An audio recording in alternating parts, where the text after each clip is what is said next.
ಶ್ರೀಗುರುಭ್ಯೋ ನಮಃ. ಹರಿ ಓಂ. ನಾರಾಯಣಂ ಸುರಗುರುಂ ಜಗದೇಕನಾಥಂ ಭಕ್ತಪ್ರಿಯಂ ಸಕಲಲೋಕನಮಸ್ಕೃತಂಚ ತ್ರೈಗುಣ್ಯವರ್ಜಿತಮಜಂ ವಿಭುಮಾದ್ಯಮೀಶಂ ವಂದೇ ಭವಕ್ನಮರಾಸುರಸಿದ್ಧವಂದ್ಯಂ. ಆದ್ಯಾದಿಲಕ್ಷ್ಮೀ ಭವಸುಪ್ರಸನ್ನಾ ವಿಶುದ್ಧವಿಜ್ಞಾನಸುಕೈಕದೋಗ್ಧ್ರೀ ಅಜ್ಞಾನಹಂತ್ರೀ ತ್ರಿಗುಣಾತಿರಿಕ್ತಾ ಪ್ರಜ್ಞಾನನೇತ್ರೀ ಭವಸುಪ್ರಸನ್ನಾ ಧರ್ಮವಿಜ್ಞಾನವೈರಾಗ್ಯಪರಮೈಶ್ವರ್ಯಶಾಲಿನಃ ಆನಂದತೀರ್ಥಭಗವತ್ಪಾದಾನ್ ವಂದೇ ನಿರಂತರಂ. ಭವತಿ ಯದನುಭಾವಾದೇಡಮೂಕೋऽಪಿ ವಾಗ್ಮಿ ಜಡಮತಿರಪಿ ಜಂತುರ್ಜಾಯತೆ ಪ್ರಜ್ಞಮೌಲಿಃ. ಸಕಲವಚನಚೇತೋ ದೇವತಾ ಭಾರತೀ ಸಾ ಮಮ ವಚಸಿ ನಿಧತ್ತಾಂ ಸನ್ನಿಧಿಂ ಮಾನಸೇ ಚ. ಫಣಿಗಣವರಭೂಷಃ ಪಾರ್ವತೀಶ್ಲಾಘ್ಯವೇಷಃ ಕಲಜನಕತರೋಷಃ ಖಂಡಿತಾತ್ಮೀಯದೋಷಃ ಸದರುಣಗಿರಿವಾಸಃ ಶಕ್ರಸೂರ್ಯಾದ್ಯಧೀಶಃ ಪರಿಹೃತಭವಪಾಶಃ ಪಾತು ಮಾಂ ಪಾರ್ವತೀಶಃ. ಅವ್ರು ಯಾರಿಗೂ ಮುಖ ಕಾಣಿಸಂಗಿಲ್ಲ, ಅದಕ್ಕೆ ಅದಕ್ಕೆ ಹಿಂಗೆ ಮಾಡಿದೆ. ನಮೋಸ್ತು ತಾತ್ವಿಕಾ ದೇವಾಃ ವಿಷ್ಣುಭಕ್ತಿಪರಾಯಣಾಃ ಧರ್ಮಮಾರ್ಗೇ ಪ್ರೇರಯಂತು ಭವಂತಃ ಸರ್ವೇ ವಹಿ. ವಕ್ರತುಂಡಮಹಾಕಾಯ ಸೂರ್ಯಕೋಟಿಸಮಪ್ರಭ ನಿರ್ವಿಘ್ನಂ ಕುರು ಮೇ ದೇವ ಸರ್ವಕಾರ್ಯೇಷು ಸರ್ವದಾ. ಯಸ್ಯ ವಾಕ್ಕಾಮಧೇನುರ್ನಃ ಕಾಮಿತಾರ್ಥಾನ್ ಪ್ರಯಚ್ಛತಿ ಸೇವೇತಂ ಜಯಯೋಗೀಂದ್ರಂ ಕಾಮವಾಣಚ್ಛಿದಂ ಸದಾ. ನೌಮಿನ್ಯಾಯಸುಧಾಧಿಗಜ್ಜಯಮುನೀನ್ ಶ್ರೀಪಾದರಾಕ್ಷನ್ಮಣೀನ್ ವ್ಯಾಸಾರ್ಯಾನ್ ವಿವಿಧಾಗಮಾಬ್ಧಿವಿಹರಾನ್ ಶ್ರೀವಾದಿರಾಜಾನಪಿ ವಂದೇ ಹಂಸವರಾನ್ ರಘುತ್ತಮಗುರೂನ್ ವೈದಗ್ಧ್ಯವಾರಾನ್ನಿಧೀನ್ ಶ್ರೀಸತ್ಯವ್ರತರಾಘವೇಂದ್ರಮುನಿಪಾನ್ ಸದ್ಬೋಧಸಧ್ಯಾನಪಾನ್ ಸತ್ಯಾಭಿಘ್ನಕರಾಬ್ಜೋತ್ಥಾನ್ ಪಂಚಾಶತ್ ವರ್ಷಪೂಜಕಾನ್ ಸತ್ಯಪ್ರಮೋದತೀರ್ಥಾರ್ಯಾನ್ ನೌಮಿನ್ಯಾಯಸುಧಾರತಾನ್. ಶಾಸ್ತ್ರೇಷು ಪಾರದುಷ್ವಾನಂ ಶಾಸ್ತ್ರಜ್ಞೇಷು ಚ ವತ್ಸಲಂ ದೀನಭಕ್ತೋದ್ಧಾರಕರಂ ಸತ್ಯಾತ್ಮಾನಂ ಗುರುಂ ಭಜೆ. ವೇದೇಶಮುನಿಸತ್ಪಾದಸೇವಾ ಸಂಪ್ರಾಪ್ತವೈಭವಾನ್ ಯಾದವಾರ್ಯಾನ್ ವರಸುಧಾ ಟೀಕಾಕಾರಾನ್ವಯಂ ನಮಃ. ವಿದ್ಯಾಪೀಠವಿದಾತಾರಂ ವಿದ್ಯಾವಾರ್ಧಿಚಂದಿರಂ ವಿದ್ಯಾರ್ಥಿವತ್ಸಲಂ ವಂದೇ ಮಹಾಮಹಿಮಸದ್ಗುರುಂ. ದ್ವೈಪಾಯನೋಷ್ಟಪುಟನಿಸ್ತುತಮಪ್ರಮೇಯಂ ಪುಣ್ಯಂ ಪವಿತ್ರಮದಪಾಪಹರಂ ಶಿವಂಚ ಯೋ ಭಾರತಂ ಸಮಧಿಗಚ್ಚತಿ ವಾಚ್ಯಮಾನಂ ಕಿಂ ತಸ್ಯ ಪುಷ್ಕರಜಲೈರಭಿಷೇಚನೇನ. ಜಯತಿ ಪರಾಶರಸೂನುಃ ಸತ್ಯವತಿ ಹೃದಯನಂದನೋ ವ್ಯಾಸಃ ಯಸ್ಯಾಸ್ಯ ಕಮಲಗಲಿತಂ ವಾङ्ಮಯಂ ಅಮೃತಂ ಜಗತ್ಪಿಬತಿ. ನಮೋ ಭಗವತೆ ತಸ್ಮೈ ವ್ಯಾಸಾಯಾಮಿತ ತೇಜಸೇ ಯಸ್ಯ ಪ್ರಸಾದಾತ್ ವಕ್ಷ್ಯಾಮಿ ನಾರಾಯಣಕಥಾಮಿಮಾಂ. ಹರಿವಂಶೋ ಹರತ್ಯೇನಃ ಜನ್ಮಜನ್ಮಸು ಸಂಚಿತಂ ಅಪುತ್ರಂ ಪುತ್ರಿಣಂ ಕುರ್ಯಾತ್ ವಂಶಮುನ್ನಾಮಯೇತ್ ಸದಾ. ಶ್ರೀ ಗುರುಭ್ಯೋ ನಮಃ. ಕಶ್ಯಪರಿಂದ ಬೆಳೆದು ಬಂದಂತಹ ವಂಶವನ್ನು ಹೇಳ್ತಾ ಇದ್ದಾರೆ. ಅದರಲ್ಲಿ 3-4 ಜನರ ಇಂದ ಬಂದಂತಹ ವಂಶವನ್ನು ಹೇಳಿ ಇನ್ನು ಹೇಳ್ತಾರೆ. ವಿನತಾಯಾಸ್ತು ಪುತ್ರ ಉದ್ಭೌ ಅರುಣೋ ಗರುಡಸ್ತತ ಸುಪರ್ಣ ಪತತಾಂ ಶ್ರೇಷ್ಠ ದಾರುಣ ಸ್ವೇದಕರ್ಮಣ. ವಿನತಾದೇವಿಯಲ್ಲಿ 2 ಮಕ್ಕಳು, ಒಬ್ಬ ಅರುಣ, ಇನ್ನೊಬ್ಬ ಗರುಡದೇವರು. ಆ ಗರುಡದೇವರು ಸರ್ಪಗಳಿಗೆ ಬಹಳ ಭಯಂಕರರಾಗಿ ಇದ್ದರು ಅಂತ ಹೇಳ್ತಾರೆ. ಇವರಿಬ್ಬರೂ ಪಕ್ಷಿಗಳು. ಇನ್ನು ಸ್ವರಸ ಎನ್ನುವಳಲ್ಲಿ ಸ್ವರಸಾಯಾಹ ಸಹಸ್ಸಂತು ಸರ್ಪಾಣಾಂ ಅಮಿತೌಜಸಾಂ ಅನೇಕ ಶಿರಸಾಂ ತಾತ ಖೇಚರಾಣಾಂ ಮಹಾತ್ಮನಾಂ. ಸ್ವರಸಾದಲ್ಲಿ ಅನೇಕ ತಲೆ ಇರುವಂತಹ ಸರ್ಪಗಳು, ಜೊತೆಗೆ ಖೇಚರಾಣಾಂ ಮಹಾತ್ಮನಾಂ ಆಕಾಶದಲ್ಲಿ ಸಂಚಾರ ಮಾಡ್ತಾವಂತೆ ಆ ಸರ್ಪಗಳು. ಅನೇಕ ತಲೆ ಇರುವಂಥ ಸರ್ಪಗಳು, ಅವರೆಲ್ಲರೂ ಸುರಸಾದೇವಿಯ ಮಕ್ಕಳು. ಇನ್ನು ಕಾದ್ರವೇಯಾಶ್ಚ ಬಲಿನಃ ಸಹಸ್ರಮಮಿತೌಜಸಃ ಸುಪರ್ಣವಶಗಾನಾಗಾಃ ಜಗ್ನಿರೇ ಅನೇಕ ಮಸ್ತಕಾಃ. ಇನ್ನು ಕದ್ರುದೇವಿಯಲ್ಲಿ ಅನೇಕ ತರಹ ಸರ್ಪಗಳು, ಅವಕ್ಕೆ ಒಂದು ತಲೆಯಿಂದ ಹಿಡಿದುಕೊಂಡು ಅನೇಕ ತಲೆಗಳು ಇದೆ. ಅವರೆಲ್ಲರೂ ಕೂಡ ಸುಪರ್ಣವಶಗಾಃ. ಕದ್ರುದೇವಿಯ ಮಕ್ಕಳ ಮೇಲೆ ಗರುಡದೇವರಿಗೆ ವಿಶೇಷವಾಗಿ ಸಿಟ್ಟು. ಹಾಗಾಗಿ ಸುಪರ್ಣವಶಗಾಹ, ಆ ಗರುಡದೇವರಿಗೆ ಆಹಾರವಾಗಿ ಹೋಗುವಂತಹ ಜನ. ಅವರಲ್ಲಿ ಪ್ರಧಾನರಾದವರು ಶೇಷ, ವಾಸುಕಿ, ತಕ್ಷಕ, ಐರಾವತ, ಮಹಾಪದ್ಮ, ಕಂಬಲ, ಅಶ್ವತರ, ಐಲಾಪತ್ರ, ಶಂಖ, ಕರ್ಕೋಟಕ, ಧನಂಜಯ ಇತ್ಯಾದಿ ನಾಗಗಳ ಹೆಸರನ್ನು ಹೇಳುತ್ತಾರೆ. ಇವರ ಮಕ್ಕಳು ಮೊಮ್ಮಕ್ಕಳೆಲ್ಲರನ್ನೂ ಕೂಡ ಗರುಡದೇವರು ತಿಂದು ಅವರನ್ನು ನಾಶ ಮಾಡಿದ್ದಾರಂತೆ. ಇದಾದ ಮೇಲೆ ಚತುರ್ದಶ ಸಹಸ್ರಾಣಿ ಕ್ರೂರಾಣಾಂ ಮುರುಗಯಾಶಿನಾಂ ಗಣಂ ಕ್ರೋಧವಶಂ ವಿದ್ಧಿ ತಸ್ಯ ಸರ್ವೇ ಚ ದಂಶೃಣಃ. ಕ್ರೋಧವಶಾದಲ್ಲಿ ಎನ್ನುವಂಥ ಮಗಳು, ಅವರಲ್ಲಿ 14,000 ಜನ ರಾಕ್ಷಸರು, ಅವರು ಕ್ರೋಧವಶರು ಅಂತ ದೈತ್ಯರು. ಅವ್ರದ್ದೇನು ಅಂದರೆ ಉರಗಾಶಿನ ಹಾವನ್ನು ತಿನ್ನುವಂಥ ಜನ ಅವರು. ಅಂಥ ಜನ ನಮ್ಮಲ್ಲಿ ಇಲ್ಲಿ ಅನೇಕ ಜನ ಹೇಳ್ತಾರೆ, ಅವರು ಎಲ್ಲನೂ ತಿಂತಾರೆ, ಒಂದು ಜನಾಂಗ ಇದೆ ಅಂತ ನಾನು ಕೇಳಿದ್ದೀನಿ. ಆ ಜನಾಂಗವನ್ನು ಬಿಟ್ಟು ಉಳಿದವರೆಲ್ಲರೂ ಹಾವನ್ನು ತಿಂತಾರೆ. ಅಲ್ಲ, ತಿನ್ನೋದಿಲ್ಲ, ಯಾರೂ ತಿನ್ನೋದಿಲ್ಲ. ಆ ಒಂದು ಜನಾಂಗ ಮಾತ್ರ ಹಾವನ್ನು ತಿಂತಾರೆ. ಹೀಗಿದೆ. ಇನ್ನು ಸ್ಥಳಜ ಪಕ್ಷಿಣೋಬ್ಜಾಶ್ಚ ಧರಾಯ ಪ್ರಸವಾಸ್ಮತಾ ದಾಸ್ತು ವೈ ಜನಯಾಮಾಸ ಸುರಭಿಸ್ತು ಮಹಿಂಸ್ತತ. ಇನ್ನು ಪಕ್ಷಿಗಳು, ನೀರಿನಲ್ಲಿರುವಂತಹ ಪಕ್ಷಿಗಳು, ಸ್ಥಳದಲ್ಲಿರುವ ಪಕ್ಷಿಗಳು, ಇವರೆಲ್ಲರೂ ಕೂಡ ಕಶ್ಯಪರ ಮಕ್ಕಳೇ. ಜೊತೆಗೆ ಗೋವುಗಳು, ಇವರೆಲ್ಲರೂ ಸುರಭಿಯ ಮಕ್ಕಳು ಅಂತ ಕೇಳಿದ್ದಾರೆ. ಇರಾ ಅಂತನ್ನುವಂಥವರ ಮಕ್ಕಳು ವೃಕ್ಷಗಳು, ಲತೆಗಳು, ಬಳ್ಳಿಗಳು, ಇವೆಲ್ಲವೂ ಕೂಡ ಇರಾ ಎನ್ನುವರ ಮಕ್ಕಳು. ಕಷ ಎನ್ನುವರ ಮಕ್ಕಳು ಯಕ್ಷರು, ರಾಕ್ಷಸರೆಲ್ಲರೂ ಕಷ ಮಕ್ಕಳು. ಮುನಿ ಅಪ್ಸರಸಸ್ತತ, ಮುನಿ ಎನ್ನುವರ ಮಕ್ಕಳು ಅಪ್ಸರಾ ಸ್ತ್ರೀಯರು ಮತ್ತು ಇವರೆಲ್ಲರೂ ಕೂಡ ಮುನಿಯ ಮಕ್ಕಳು. ಅರಿಷ್ಟ ಎನ್ನುವರ ಮಕ್ಕಳು ಗಂಧರ್ವರು, ಇವರೆಲ್ಲರೂ ಕೂಡ ಹುಟ್ಟಿದ್ದಾರೆ.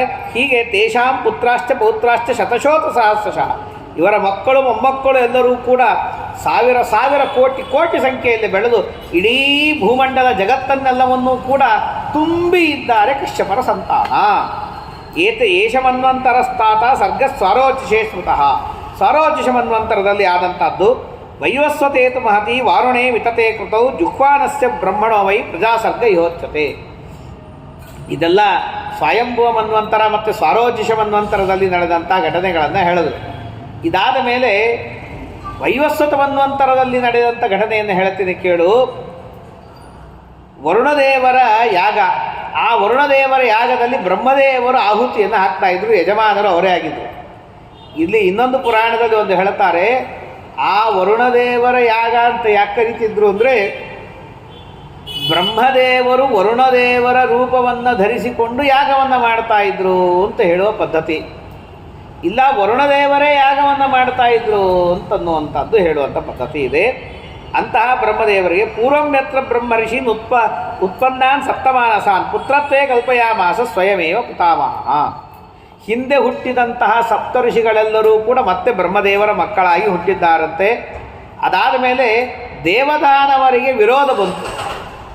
ವೈವಸ್ವತ ಮನ್ವಂತರದಲ್ಲಿ ದೇವದಾನವರಿಗೆ ವಿರೋಧ ಬಂದಾಗ ದೈತ್ಯರೆಲ್ಲರೂ ಕೂಡ ಸತ್ತೋದ್ರು. ಆ ಸಮಯಕ್ಕೆ ದಿತಿದೇವಿಗೆ ಮಕ್ಕಳಿರಲಿಲ್ಲ.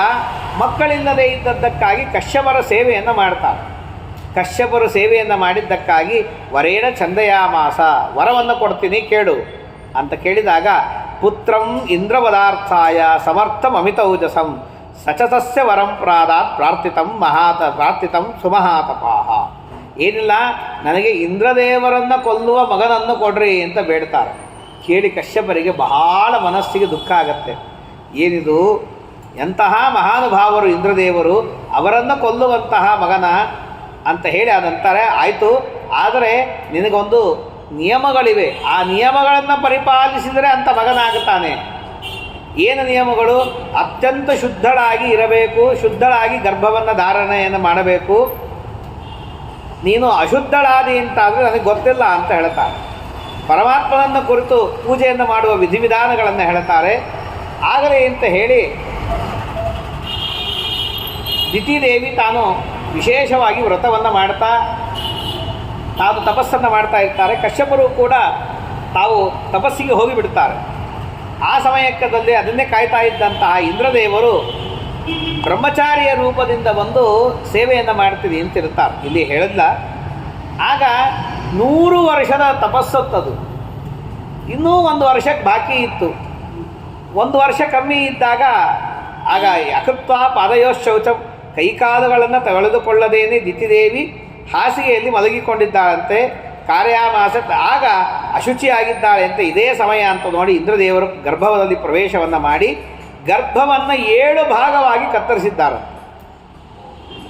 ಆ ಗರ್ಭದ ಕೂಸುಗಳೆಲ್ಲ ಅಳ್ತಾ ಇರೋದನ್ನು ನೋಡಿ ಮಾರೋಧೀಹಿ ಮಾರೋಧೀಹಿ, ಅಳಬೇಡ್ರಿ ಅಳಬೇಡ್ರಿ ಅಂತ ಹೇಳಿ ಒಂದೊಂದು ಭಾಗವನ್ನು 7 ಭಾಗವಾಗಿ ಮತ್ತೆ ಕತ್ತರಿಸಿದ್ರು. 49 ಆಯಿತು. ಪರಮಾತ್ಮನ ಆರಾಧನೆಯನ್ನು ಮಾಡಿದ್ದಕ್ಕಾಗಿ ಸಾಯಲಿಲ್ಲ. ಎಲ್ಲರೂ 49 ಜನ ಬದುಕಿ ಬಂದರು. ಮಾರೋಧೀಹಿ ಅಂತ ಹೇಳಿದಾಗ ಹುಟ್ಟಿ ಬಂದರು. ಆದ್ದರಿಂದಾಗಿ ಅವರಿಗೆ ಮರುತರು ಅಂತ ಹೆಸರು. ದೇವ ಏಕೋನಪಂಚಾಶತ್ ಸಹಾಯ ವಜ್ರಪಾಣಿನಃ, ಅವರೆಲ್ಲರೂ ಕೂಡ ಹೊರಗೆ ಬಂದಾಗ ದಿತಿದೇವಿ ಕೇಳಿದ್ದು, ಒಂದು ಕೂಸಿತ್ತು 49 ಜನ ಹೇಗೆ ಬಂದರು ಅಂತ ಕೇಳಿದಾಗ ಇಂದ್ರದೇವರು ನಡೆದ ಸತ್ಯವನ್ನು ಹೇಳುತ್ತಾರೆ. ನೀನು ಅಶುದ್ಧಳಾದಿ, ಹಾಗಾಗಿ ಅಶುಚಿ ಇದ್ದದ್ದಕ್ಕಾಗಿ ನಿನ್ನೊಳಗೆ ನಾನು ಪ್ರವೇಶ ಮಾಡಿ ನಿನ್ನ ಗರ್ಭವನ್ನು 49 ಭಾಗವಾಗಿ ಕತ್ತರಿಸಿದ್ದೀನಿ. ಪರಮಾತ್ಮನ ಅನುಗ್ರಹದಿಂದಾಗಿ ಬದುಕಿದ್ದಾರೆ. ಇವರೆಲ್ಲರೂ ನನ್ನ ತಮ್ಮಂದರಾಗಿ ಸ್ವೀಕಾರ ಮಾಡ್ತೀನಿ ಅಂತಂದಾಗ ಬಹಳ ಸಂತೋಷ ಆಯಿತು. ಅಂತೂ ನನ್ನ ಮಕ್ಕಳು ದೇವತೆಗಳಾಗಿ ಇದ್ದಾರೆ, ನಾನು ಪುತ್ರರಹಿತಳು ಅಂತಾಗೋದಿಲ್ಲ ಅಂತ ಹೇಳಿ ಯೋಗ್ಯರಾದ ಮಕ್ಕಳಿದ್ದಾರೆ ಅಂತ ಸಂತೋಷಪಟ್ಟಿದ್ದಾರಂತೆ. ತೇಷಾಂ ಪ್ರವೃದ್ಧಾನಾಂ ಭೂತಾನಾಂ ರೋಚಯನ್ವೈ ಗಣಶ್ರೇಷ್ಠಂ ದೇವಾನಾಂ ಅಂತ ನಿಕಾಯೇಶು ನಿಕಾಯೇಶು ಹರಿಪ್ರಾದಾತ್ ಪ್ರಜಾಪತೀನ್ ಕ್ರಮಶಸ್ಥಾನಿ ರಾಜ್ಯಾನಿ. ಪರಮಾತ್ಮ ಏನು ಮಾಡ್ತಾನೆ, ಪ್ರತಿಯೊಬ್ಬರಿಗೂ ಒಂದೊಂದಕ್ಕೆ ಒಂದೊಂದು ಇದರಲ್ಲಿ ರಾಜ್ಯವನ್ನು ಕೊಡ್ತಾನೆ. ಪರ್ಜನ್ಯ ಸ್ತಪನೋ ವ್ಯಕ್ತ ತಸ್ಯ ಸರ್ವಮಿದಂ ಜಗತ್ ಭೂತಗ್ರಾಮವಿದ ಸರ್ಗಮಿದಂ ಸಮ್ಯಕ್ ಜಾನತೋ ಭರತರ್ಷಭ. ಹೀಗೆ ಮರುತ್ತರ ಜನ್ಮವನ್ನು ಕೇಳಿದರೆ ನಾವೃತ್ತಿ ಭಯಮಸ್ತೀಹ ಪರಲೋಕ ಭಯಂ ಕುತಃ. ಪ್ರಧಾನವಾಗಿ ಅವನಿಗೆ ಮೋಕ್ಷವೇ ಸಿದ್ಧವಾಗ್ತದೆ, ತಿರುಗಿ ಹುಟ್ಟುವ ಪ್ರಸಂಗವೇ ಇರೋದಿಲ್ಲ ಅಂತ ಹೇಳ್ತಾರೆ. ಇದಾದ ಮೇಲೆ ಪೃಥುರಾಜರ ಚರಿತ್ರೆಯನ್ನು ಹೇಳುತ್ತಾರೆ. ಪೃಥುಚಕ್ರವರ್ತಿಯ ಕಥೆಯನ್ನು ಹೇಳುವ ಕಾಲಕ್ಕೆ ಹೇಳುತ್ತಾರೆ. ಪೃಥುಚಕ್ರವರ್ತಿ ಹುಟ್ಟಿದ ಮೇಲೆ ಅವನಿಗೆ ಪಟ್ಟಾಭಿಷೇಕವನ್ನು ಮಾಡಿದರು. ಅವನಿಗೆ ಭೂಲೋಕದ ರಾಜ್ಯದಲ್ಲಿ ಪಟ್ಟಾಭಿಷೇಕವನ್ನು ಮಾಡಿದ ಮೇಲೆ ಬ್ರಹ್ಮದೇವರು ಮತ್ತು ಪರಮಾತ್ಮ ನಿಂತು ಪ್ರತಿಯೊಬ್ಬರಿಗೂ ರಾಜ್ಯವನ್ನು ಹಂಚ್ತಾರೆ, ಬ್ರಹ್ಮಾಂಡ ರಾಜ್ಯವನ್ನು ಹಂಚ್ತಾರೆ. ಏನಂತ, ಯಜ್ಞಕ್ಕೆ ತಪಸ್ಸಿಗೆ ಅಧಿಪತಿಯಾಗಿ ಚಂದ್ರನನ್ನು ಕೊಡ್ತಾರೆ, ನೀರುಗಳಿಗೆ ವರುಣದೇವರನ್ನು, ರಾಜರಿಗೆಲ್ಲ ರಾಜ ಅಂತ ಹೇಳಿ ಕುಬೇರನನ್ನು, ಅದಕ್ಕೆ ಅವನಿಗೆ ರಾಜರಾಜ ಅಂತ ಕರೀತಾರೆ. ಎಲ್ಲ ದೇವತೆಗಳಿಗೂ ಬೃಹಸ್ಪತ್ಯಾಚಾರ್ಯರನ್ನು, ಅವರನ್ನು ಪುರೋಹಿತರನ್ನಾಗಿ, ಜೊತೆಗೆ ಭೃಗುಗಳಿಗೆ ಅಧಿಪತಿಯಾಗಿ ಶುಕ್ರಾಚಾರ್ಯರನ್ನು, ಆದಿತ್ಯರಿಗೆ ವಿಷ್ಣುವನ್ನು, ವಸುಗಳಿಗೆ ಅಗ್ನಿಯನ್ನು, ಪ್ರಜಾಪತಿಗಳಿಗೆಲ್ಲ ಅಧಿಪತಿಯಾಗಿ ದಕ್ಷ ಪ್ರಜಾಪತಿಗಳು, ಮರುತ್ತರಿಗೆ ಅಧಿಪತಿಯಾಗಿ ಇಂದ್ರದೇವರು, ದೈತ್ಯದಾನವರಿಗೆ ಪ್ರಹ್ಲಾದರಾಜರು, ಪಿತೃಗಳಿಗೆ ಯಮಧರ್ಮರಾಜರು, ಮಾತೃ ದೇವತೆಗಳಿಗೆ, ವ್ರತಗಳಿಗೆ, ಮಂತ್ರಗಳಿಗೆ, ಗೋವುಗಳಿಗೆ, ಯಕ್ಷರಾಕ್ಷಸರಿಗೆ, ಇವರಿಗೆಲ್ಲರಿಗೂ ಕೂಡ ಪಾರ್ಥಿವಾನಾಂ ರಾಜರಿಗೆ ಎಲ್ಲರಿಗೂ ಅಧಿಪತಿಯಾಗಿ ನಾರಾಯಣ ಇದ್ದಾನೆ. ಆಮೇಲೆ ರುದ್ರರಿಗೆ ಸಾಧ್ಯರಿಗೆ ಅಧಿಪತಿಯಾಗಿ ರುದ್ರದೇವರು, ಎಲ್ಲ ದಾನವರಿಗೆ ಅಧಿಪತಿಯಾಗಿ ವಿಪ್ರಜಿತ್ತಿ, ಎಲ್ಲ ಭೂತಗಳಿಗೆ ಪಿಶಾಚಗಳಿಗೆ ನಿಯಮನವನ್ನು ಮಾಡುವುದಕ್ಕಾಗಿ ರುದ್ರದೇವರು, ಶೈಲ ಎಲ್ಲ ಬೆಟ್ಟಗಳಿಗೆ ಹಿಮವಂತ, ನದಿಗಳಿಗೆ ಸಮುದ್ರ, ಗಂಧಗಳಿಗೆ ಎಲ್ಲ ತರಹದ ಗಂಧಗಳು, ಗಾಳಿ, ಅಶರೀರವಾಣಿ, ಆಕಾಶ ಇವೆಲ್ಲದಕ್ಕೂ ಅಧಿಪತಿಗಳಾಗಿ ವಾಯುದೇವರನ್ನು ಇಟ್ಟಿದ್ದಾರಂತೆ. ಗಂಧರ್ವಾಳಿಗೆ ಅಧಿಪತಿಯಾಗಿ ಚಿತ್ರರಥವನ್ನು ಇಟ್ಟಿದ್ದಾರಂತೆ. ನಾಗಗಳಿಗೆ ಅಧಿಪತಿಯಾಗಿ ವಾಸುಕಿ, ಸರ್ಪಗಳಿಗೆ ತಕ್ಷಕ, ಆನೆಗಳಿಗೆಲ್ಲ ಐರಾವತ, ಕುದುರೆಗಳಿಗೆ ಉಚ್ಚೈಶ್ರವಸ್ಸು, ಪಕ್ಷಿಗಳಿಗೆ ಗರುಡದೇವರು, ಮೃಗಗಳಿಗೆಲ್ಲ ಸಿಂಹ ಶಾರ್ದೂಲ ಅಂತಂತಾರೆ. ಮತ್ತು ಗೋವುಗಳಿಗೆಲ್ಲ ಗೋವೃಷ ಗೋಪತಿ ನಂದೀಶ್ವರನನ್ನು, ವನಸ್ಪತಿಗಳಿಗೆಲ್ಲ ಪ್ಲಕ್ಷವೃಕ್ಷವನ್ನು, ಸಾಗರ ನದಿ ಮೇಘ ಇವೆಲ್ಲದಕ್ಕೂ ಅಧಿಪತಿಯಾಗಿ ಪರ್ಜನ್ಯನನ್ನು, ಎಲ್ಲ ಹಲ್ಲಿರುವಂತಹ ದೊಡ್ಡ ದೊಡ್ಡ ನಾಗಗಳಿಗೆ ಶೇಷದೇವರನ್ನು, ಸರೀಸೃಪಗಳಿಗೆ ತಕ್ಷಕನನ್ನು, ಗಂಧರ್ವಾಪ್ಸರಸರಿಗೆ ಕಾಮದೇವನನ್ನು, ಆಮೇಲೆ ಋತುಗಳು, ಮಾಸಗಳು, ದಿವಸಗಳು, ಪಕ್ಷ, ಮುಹೂರ್ತ ಇವೆಲ್ಲದಕ್ಕೂ ಅಧಿಪತಿಯನ್ನಾಗಿ ಸಂವತ್ಸರ ಅಭಿಮಾನಿಯಾದ ದೇವತೆಗಳಿಗೆ ಹೀಗೆ ಹಂಚಿ ರಾಜ್ಯವನ್ನು ಹಂಚಿಕೊಟ್ಟು ನಿಮ್ಮ ನಿಮ್ಮ ರಾಜ್ಯವನ್ನು ನೀವು ನಡೆಸಬೇಕು ಅಂತ ಹೇಳ್ತಾರೆ. ಇದಾದ ಮೇಲೆ ಭೂಲೋಕದ ರಾಜ್ಯವನ್ನು ಬ್ರಹ್ಮದೇವರಿಗೆ ಒಂದೊಂದು ಮುಖದಿಂದ ಒಬ್ಬೊಬ್ಬರು ಹುಟ್ಟಿ ಬಂದಿದ್ದಾರೆ. ಪೂರ್ವಸ್ಯಾಂ ದಿಶಿ ಪುತ್ರಂ ವೈರಾಜಸ್ಯ ಪತಾಯಪತೆ ದಿಶಾಪಾಲಂ ಸುಧನ್ವಾನಂ. ಸುಧನ್ವ ಎನ್ನುವಂಥ ರಾಜನನ್ನು ಪೂರ್ವ ದಿಕ್ಕಿಗೆ ಅಧಿಪತಿಯನ್ನಾಗಿ ಮಾಡಿದ್ದಾರೆ. ದಕ್ಷಿಣ ದಿಕ್ಕಿಗೆ ಶಂಖಪಾದ ಅಂತನ್ನೋವನನ್ನು, ಪಶ್ಚಿಮ ದಿಕ್ಕಿಗೆ ಕೇತುವಂತ ಅಂತನ್ನೋವನ್ನು, ಉತ್ತರ ದಿಕ್ಕಿಗೆ ಹಿರಣ್ಯನಾಮ ಎನ್ನುವನನ್ನು ರಾಜ್ಯವನ್ನಾಗಿ ಮಾಡಿ ನೀವು ರಾಜ್ಯವನ್ನು ಹಂಚಿಕೊಂಡು ಚೆನ್ನಾಗಿ ಧರ್ಮದಿಂದ ರಾಜ್ಯ ಪರಿಪಾಲನೆಯನ್ನು ಮಾಡಬೇಕು ಅಂತ ಹೇಳಿದ ಮೇಲೆ ಎಲ್ಲ ರಾಜರ ಮೇಲೆ ಪೃಥುಚಕ್ರವರ್ತಿಯನ್ನು ರಾಜಾದಿರಾಜ ಅಂತ ಮಾಡಿದ್ದಾರಂತೆ. ಅವನು ರಾಜಸೂಯ ಯಾಗದಿಂದಾಗಿ ಮಾಡಿದ್ದಾರೆ. ಆಗ ಪೃಥುಚಕ್ರವರ್ತಿಯ ಕಥೆಯನ್ನು ವಿಸ್ತಾರವಾಗಿ ಹೇಳಬೇಕು ಅಂತ ಹೇಳುತ್ತಾರೆ. ಆಗ ವೇನ ತಾನು ರಾಜ್ಯವನ್ನು ಆಳ್ತಾ ಇದ್ದ.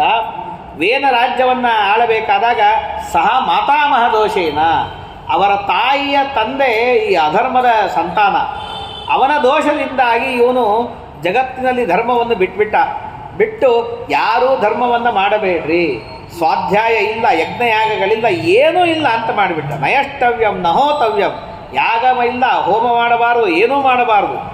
ಇದನ್ನು ಕೇಳಿ ಏನಾದರೂ ನಿಮಗೆ ಹಂಗೆ ಮಾಡಬೇಕಾಗಿತ್ತು ಅಂದರೆ ನನ್ನನ್ನು ಕುರಿತು ಯಜ್ಞ ಮಾಡಿರಿ, ನನ್ನನ್ನು ಕುರಿತು ಹೋಮ ಮಾಡಿರಿ, ನನಗೆ ತರ್ಪಣ ಕೊಡ್ರಿ ಅಂತಂದ.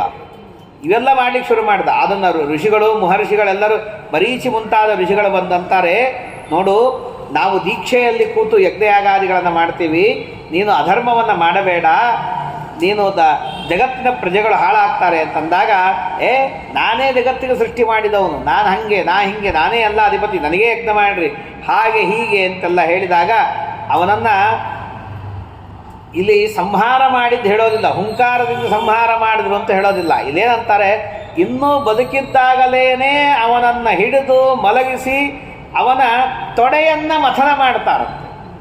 ತೊಡೆಯನ್ನು ಕಡಗೋಲುತ್ತರ ಮಾಡಿ ಅದನ್ನು ಮಥನ ಮಾಡಿದರೆ ಆ ತೊಡೆಯಿಂದ ಒಬ್ಬ ಎದ್ದು ಬಂದಂತೆ.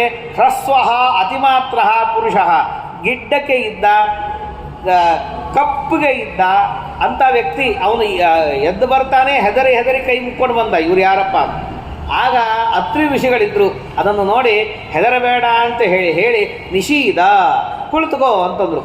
ನಿಷೀದ ಅಂತ ಹೇಳಿ ಕುಳಿತುಕೋ ಅಂತಂದಾಗ ಹೇಳಿದ್ದಕ್ಕಾಗಿ ಅವನು ನಿಷಾದ ವಂಶದ ಕರ್ತ ಅಂತಾದ. ನಿಷೀದ ಅಂತ ಅನ್ಸ್ಕೊಂಡಿದ್ದಕ್ಕಾಗಿ ಅವನಿಗೆ ನಿಷಾದ ಅಂತ ಕರೆದ್ರು. ಇದಲ್ಲದೇನೆ ವಿಂಧ್ಯಾಚಲದ ಪ್ರಾಂತದಲ್ಲಿ ವಾಸ ಮಾಡುವಂಥ ಜನ ತುಷಾರರು, ತುಂಬರರು ಅಂತ ಕರೀತಾರೆ. ಅವ್ರಿಗೆಲ್ಲರಿಗೂ ಕೂಡ ಅವನನ್ನು ರಾಜನನ್ನಾಗಿ ಮಾಡಿದ್ದಾರಂತೆ. ಅದಾದ ಮೇಲೆ ಅವನ ಕೈಯನ್ನು ಮಥನ ಮಾಡಿದ್ದಾರಂತೆ, ಬಾಹುಗಳನ್ನು. ಆಗ ಋತುಚಕ್ರವರ್ತಿ ಹುಟ್ಟಿ ಬಂದಿದ್ದಾನಂತೆ. ಕರಾತ್ ಜ್ವಲನ ಸನ್ನಿಭಃ, ಕೈಯಲ್ಲಿ ಆಜಗವ ಎನ್ನುವಂಥ ಧನುಸ್ಸನ್ನು, ಬಾಣಗಳನ್ನು ಹಿಡಿದುಕೊಂಡು ಬಂದಿದ್ದಾನಂತೆ. ಅವನು ಹುಟ್ಟಿದಾಗ ಎಲ್ಲ ಜನರಿಗೂ, ಪಶು ಪಕ್ಷಿ ಪ್ರಾಣಿಗಳಿಗೂ ಆನಂದ ಆಗಿದೆ. ಸಮಾಪೇತುರ್ ಮಹಾರಾಜ ವೇನಶ್ಚ ತ್ರಿದಿವಂ ಗತಃ, ಅವನು ವೇನ ಸತ್ತು ಸ್ವರ್ಗಕ್ಕೆ ಹೋದ ಅನ್ನುವ ಮಾತನ್ನು ಹೇಳ್ತಾನೆ. ಇದಕ್ಕೆ ಸಮುತ್ಪನ್ನೇನ ಕೌರವ್ಯ ಸತ್ಪುತ್ರೇಣ ಮಹಾತ್ಮನ ಪ್ರಾತಸ್ಸ ಪುರುಷವ್ಯಾಘ್ರ ಪುನ್ನಾಂನೋ ನರಕಾತ್ತದ. ಅತ್ಯುತ್ತಮನಾದಂಥ ಸತ್ಪುತ್ರ ಹುಟ್ಟಿದ್ದಕ್ಕಾಗಿ ವೇನನಿಗೆ ನರಕದಿಂದ ಪಾರಾಗಿ ಅವನು ಉತ್ತಮ ಸ್ವರ್ಗಕ್ಕೆ ಹೋದ. ಇದಕ್ಕೆ ಹೇಳ್ತಾರೆ, ಈ ವೇನನಲ್ಲಿ 4 ಅಂಶಗಳಿತ್ತು ಅಂತ ಹೇಳ್ತಾರೆ. ಒಂದು ಅಂಶ ಸಾತ್ವಿಕಾಂಶ, ಅದೇ ಋತುಚಕ್ರವರ್ತಿಯಾಗಿ ಬಂದಿದ್ದಾನೆ. ಇನ್ನು ತಾಮಸಾಂಶ ಏನಿತ್ತಲ್ಲ ಅವನು ನರಕಕ್ಕೆ ಹೋಗಿದ್ದಾನೆ. ಇನ್ನು ಅತಿತಾಮಸಾಂಶ ಏನು ದೈತ್ಯ ಇದ್ದಲ್ಲ ಅವನು ಅಂಧಂತಪಸ್ಸಿಗೆ ಹೋಗ್ತಾನೆ ಮುಂದೆ. ಆ ವೇನ ಮತ್ತೆ ಹುಟ್ಟಿ ಬಂದು, ಅಥವಾ ಒಂದು ಅಂಶದಿಂದ ಹೋಗಿದ್ದಾನೆ, ಮತ್ತೊಂದು ಅಂಶದಿಂದ ಹುಟ್ಟಿ ಬರ್ತಾನೆ. ಇನ್ನು ರಾಜಸಾಂಶ ಅಂತ ಏನಿತ್ತು, ಆ ರಾಜಸಾಂಶ ಈ ಋತುಚಕ್ರವರ್ತಿಯಂತಹ ಉತ್ತಮವನಾದಂತಹ ಮಗ ಹುಟ್ಟಿದ್ದಕ್ಕಾಗಿ ಅವನಿಗೆ ಸ್ವರ್ಗವಾಯಿತು ಅಂತ. ಅಂದರೆ ವೇನನಲ್ಲಿ 4 ಜನ ಇದ್ದರು, ಅವರಲ್ಲಿ ಒಬ್ಬೊಬ್ಬರಿಗೆ ಒಂದೊಂದು ರೀತಿಯಾದಂತಹ ಗತಿಯಾಯಿತು ಅಂತನ್ನುವಂಥ ಮಾತನ್ನು ನಾವು ಕೇಳ್ತೀವಿ.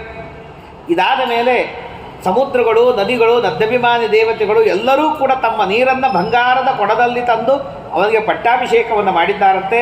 ಸ್ವಯಂ ಬ್ರಹ್ಮದೇವರು ಕೆಳಗಿಳಿದು ಬಂದಿದ್ದಾರೆ, ಅಭಿಷೇಕವನ್ನು ಮಾಡಿದ್ದಾರೆ. ಅವನು ಪ್ರಜೆಗಳನ್ನು ತಂದೆ ಮಕ್ಕಳ ಮೇಲೆ ಪ್ರೀತಿ ಮಾಡುವಂತೆ ಅತಿ ಪ್ರೀತಿಯಿಂದ ತಾನು ನೋಡಿದ, ಅವರನ್ನು ಸಲಹಿದ, ಅವರ ಮೇಲೆ ತಾನು ಅನುಗ್ರಹವನ್ನು ಮಾಡಿದ. ಹಾಗಾಗಿ ರಂಜನಾಥ್ ರಾಜ ಅಂತ ಕರೆದರು. ಹಾಗಾಗಿ ಅವನನ್ನು ಆದಿರಾಜ ಅಂತ ಕರೀತಾರೆ. ಅವನ ಮೇಲಿನ ಗೌರವದಿಂದಾಗಿ ಆಪಸ್ತಸ್ತಂಭಿರೇ ತಶ್ಚಾಸ್ಯ ಸಮುದ್ರಂ ಅಭಿಯಾಸ್ಯತಃ, ಸಮುದ್ರವನ್ನು ದಾಟಿ ಹೋಗುವ ಕಾಲಕ್ಕೆ ನೀರೆಲ್ಲವೂ ಗಟ್ಟಿಯಾಗಿ ನಿಲ್ತಿತ್ತು, ಅದರ ಮೇಲೆ ಹೋಗ್ತಿತ್ತು. ಬೆಟ್ಟಗಳು ಗುಡ್ಡಗಳು ಎಲ್ಲವೂ ಕೂಡ ಸರಿದು ದಾರಿಯನ್ನು ಕೊಡ್ತಾ ಇದ್ದಂತೆ ಋತುಚಕ್ರವರ್ತಿಗೆ. ಅಂತಹ ವಿಶಿಷ್ಟವಾದಂತಹ ಇದು ಅಕೃಷ್ಟಪಚ್ಚ ಪೃಥ್ವಿ, ಉತ್ತದೆ ಬಿತ್ತದೆ ಭೂಮಿ ಬೆಳೆಯನ್ನು ಕೊಡ್ತಾ ಇತ್ತು.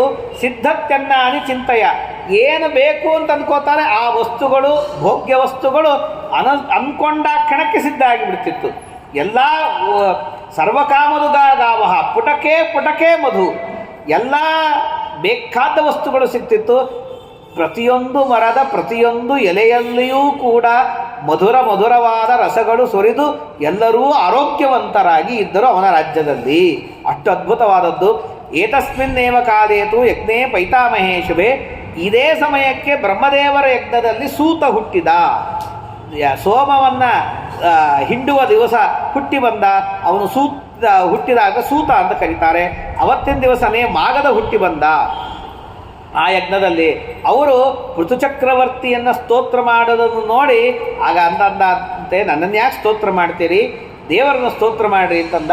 ನಮ್ಮದು ಅದೇ ಕೆಲಸಕ್ಕಾಗೇ ಬ್ರಹ್ಮದೇವರು ಸೃಷ್ಟಿ ಮಾಡಿದ್ದಾರೆ ಅಂತ ಹೇಳ್ತಾರೆ.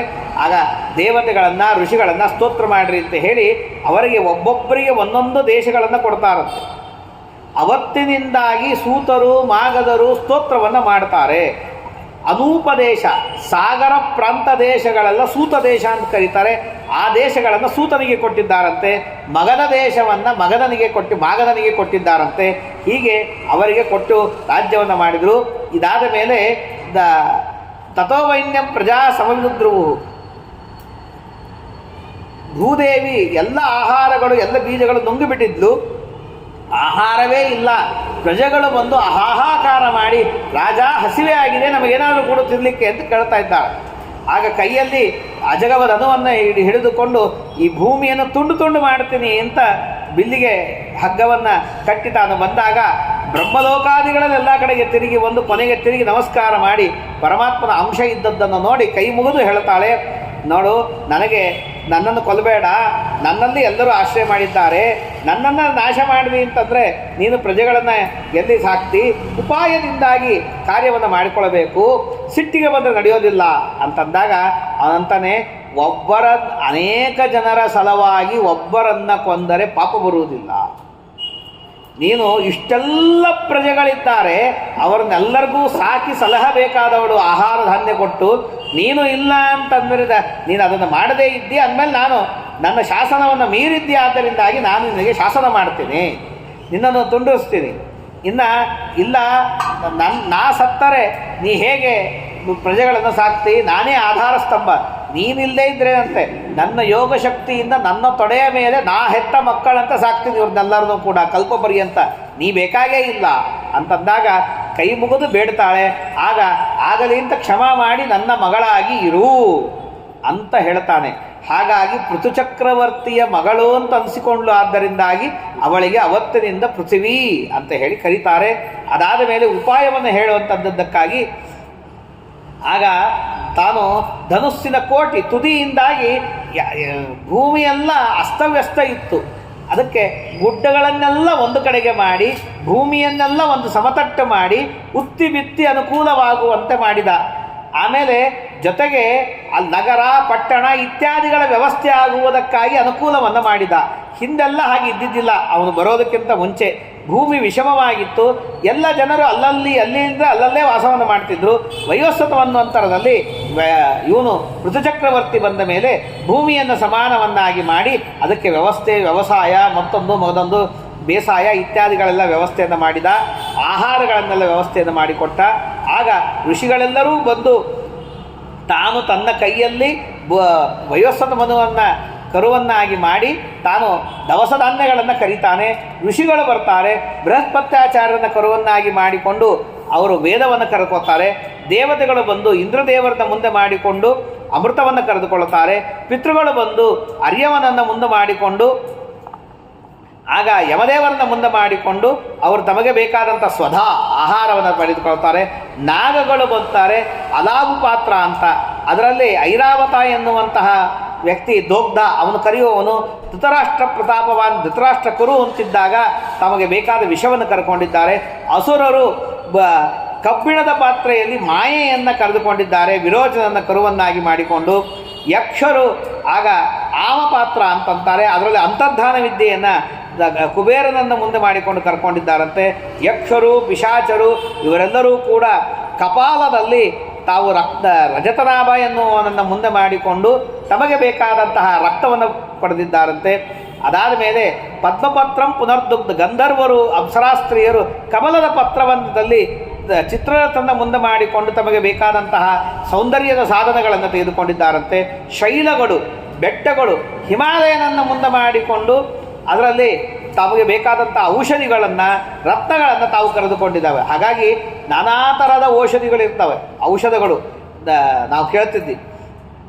ಹಿಂದೆ ಇಲ್ಲೇ ಪ್ರವಚನ ಹೇಳುವ ಕಾಲಕ್ಕೆ ಪುಷ್ಕರಾಚಾರ್ಯರು, ಈಗ ವಿದ್ಯಾವಿಜಯರಾಗಿದ್ದಾರೆ, ಅವ್ರು ಹೇಳ್ತಿದ್ರು ಅವರ ತಂದೆಗೆ ಚಾಮುಂಡಿ ಬೆಟ್ಟ ನೋಡ್ಲಿಕ್ಕೆ ಸಣ್ಣದಾಗಿ ಕಾಣಿಸ್ತದೆ ಈಗ, ಆದರೆ ಯಾರಿಗೋ ಒಬ್ರಿಗೇನೋ ಹೊಟ್ಟೆ ಶೂಲೆ ಬಂದಿತ್ತಂತೆ. ಆ ಹೊಟ್ಟೆ ಶೂಲೆಗೆ, ಹೊಟ್ಟೆ ನೋವಿಗೆ ಪರೀಕ್ಷೆಯನ್ನು ಮಾಡಿ ಅದಕ್ಕೆ ಬೇಕಾದ 60 ತರಹದ ಬೇರುಗಳನ್ನು ಹೋಗಿ ಹುಡುಕಿ ತಂದು ಔಷಧ ಮಾಡಿ ಕೊಡ್ತಿದ್ರಂತ. ಹೀಗೆ ಯಾವ ಡಾಕ್ಟ್ರಿಂದ ಆಗದೇ ಇದ್ದದ್ದನ್ನು ತಾವು ಮಾಡಿ ಪರಿಹಾರ ಮಾಡಿದ್ರು ಇತ್ಯಾದಿಗಳನ್ನು ಹೇಳ್ತಿದ್ರು. ಇದಾದ ಮೇಲೆ ವೀರುದ್ಭಿಹಿ ರಾಜನ್ ದುಗ್ಧ ವಸುಂಧರ ಪಲಾಶಂ ಪಾತ್ರಮಾದಾಯ, ಎಲ್ಲ ಗಿಡಮರಕ್ಕೆ ಅಭಿಮಾನಿಗಳಾದಂತಹ ದೇವತೆಗಳು ಪಲಾಶ ಪತ್ರದಲ್ಲಿ ಒಂದು ರಸವನ್ನು ತೆಗೆದುಕೊಂಡ್ರಂತೆ. ಏನು ಅಂತಂದರೆ, ಕತ್ತರಿಸಿದರೆ, ಗಿಡಮರಗಳನ್ನು ಕತ್ತರಿಸಿದರೆ ರಸ ಬರಬೇಕು ಮತ್ತು ಚಿಗುರಬೇಕು, ಅಂತಹ ಒಂದು ಶಕ್ತಿಯನ್ನು ತಾವು ಕರೆದುಕೊಂಡೇವೆ. ಹೀಗೆ ಭೂದೇವಿಯಿಂದಾಗಿ ಇವನ್ನೆಲ್ಲವನ್ನೂ ಸುರಿಸಿಕೊಟ್ಲಾದ್ದರಿಂದಾಗಿ ಭೂದೇವಿಗೆ ಧಾತ್ರಿ, ವಿಧಾತ್ರಿ ಅಂತ ಧಾತ್ರಿ ಅಂತ ಕರೀತಾರೆ. ಎಲ್ಲರನ್ನೂ ಹೊತ್ತಿದ್ದಾಳೆ, ಆದ್ದರಿಂದಾಗಿ ಅವಳಿಗೆ ವಿಧಾತ್ರಿ ಅಂತ ಕರೀತಾರೆ. ಅಂತ ಸರ್ವಕಾಮದುಘ ದೋಗ್ಧ್ರಿ ಸರ್ವ ಆಸೀದಿಯಂ ಸಮುದ್ರಾಂತ ಮೇದಿನಿ ಇತಿ ಪರಿಶ್ರುತ. ಇದೇ ಭೂಮಿಗೇನೆ ಮೇದಿನಿ ಅಂತ ಕರೀತಾರೆ. ಯಾಕೆ ಅಂತಂದರೆ, ಪರಮಾತ್ಮ ಮಧುಕೈಟವರನ್ನು ಸಂಹಾರ ಮಾಡಿದ. ಮಧುಕೈಟವರನ್ನು ಸಂಹಾರ ಮಾಡಿದಾಗ ಅವರ ಮೇಧಸ್ಸು ಇಡೀ ಭೂಮಿಯಲ್ಲಿ ವ್ಯಾಪಿಸಿಬಿಡ್ತು. ಆ ಮೇಧಸ್ಸಿನಿಂದ ಆಕ್ರಾಂತರಾದ್ದರಿಂದಾಗಿ ಈ ಭೂಮಿಗೆ ಮೇಧಿನಿ ಅಂತ ಕರೀತಾರೆ. ಅಂತಹ ಮೇಧಿನಿಯನ್ನು, ಪೃಥ್ವಿಯನ್ನು ತನ್ನ ಮಗಳನ್ನಾಗಿ ಮಾಡಿಕೊಂಡ ಪೃಥುಚಕ್ರವರ್ತಿ ರಾಜ್ಯವನ್ನು ಆಳಿದ್ದಾನೆ ಅಂತನ್ನುವಂಥ ಮಾತನ್ನು ಹೇಳ್ತಾರೆ. ಇದಾದ ಮೇಲೆ ಮನ್ವಂತರದ ಕಥೆಯನ್ನು ಹೇಳ್ರಿ ಅಂತ ಕೇಳ್ತಾರೆ. ಮನ್ವಂತರದ ಕಥೆಯನ್ನು ಹೇಳ್ರಿ ಅಂತಂದಾಗ, ಪ್ರತಿಯೊಂದು ಮನ್ವಂತರದಲ್ಲಿ ಬಂದಂತಹ ಋಷಿಗಳು, ದೇವತೆಗಳು ಎಲ್ಲರನ್ನೂ ಹೇಳ್ತಾರೆ. ಸ್ವಯಂಭುವ, ಸ್ವಾರೋಚಿಷ, ಉತ್ತಮ, ತಾಪಸ, ರೈವತ, ಚಾಕ್ಷುಷ, ವೈವಸ್ವತ, ಅದಾದ್ಮೇಲೆ ಸಾವರ್ಣಿ, ಭೌತ್ಯ, ರೌಚ್ಯ, ಮೇರು ಸಾವರ್ಣಿ ಅಂತ ಮೇರು ಸಾವರ್ಣಿ, ಬ್ರಹ್ಮ ಸಾವರ್ಣಿ, ಋತು ಸಾವರ್ಣಿ, ಮೇರು ಸಾವರ್ಣಿ, ದಕ್ಷ ಸಾವರ್ಣಿ ಅಂತ ಹೇಳಿ 14 ಮನ್ವಂತರಗಳು. ಇಲ್ಲೆಲ್ಲ ಮನ್ವಂತರಗಳಲ್ಲಿಯೂ ಕೂಡ ಒಬ್ಬೊಬ್ಬರು ಸಪ್ತ ಋಷಿಗಳಿದ್ದಾರೆ, ಇಂದ್ರ ಇದ್ದಾನೆ, ದೇವತೆಗಳ ಪರಿವಾರ ಇದೆ. ಭಾಗವತದಲ್ಲಿ ಇಲ್ಲಿ ಬಂದಿಲ್ಲ, ಒಂದಾ ಲೋಪ ಆಗಿರಬೇಕು ಅಥವಾ ಇಲ್ಲಿ ಬೇಕಂತ ಬಿಟ್ಟಿರಬೇಕು.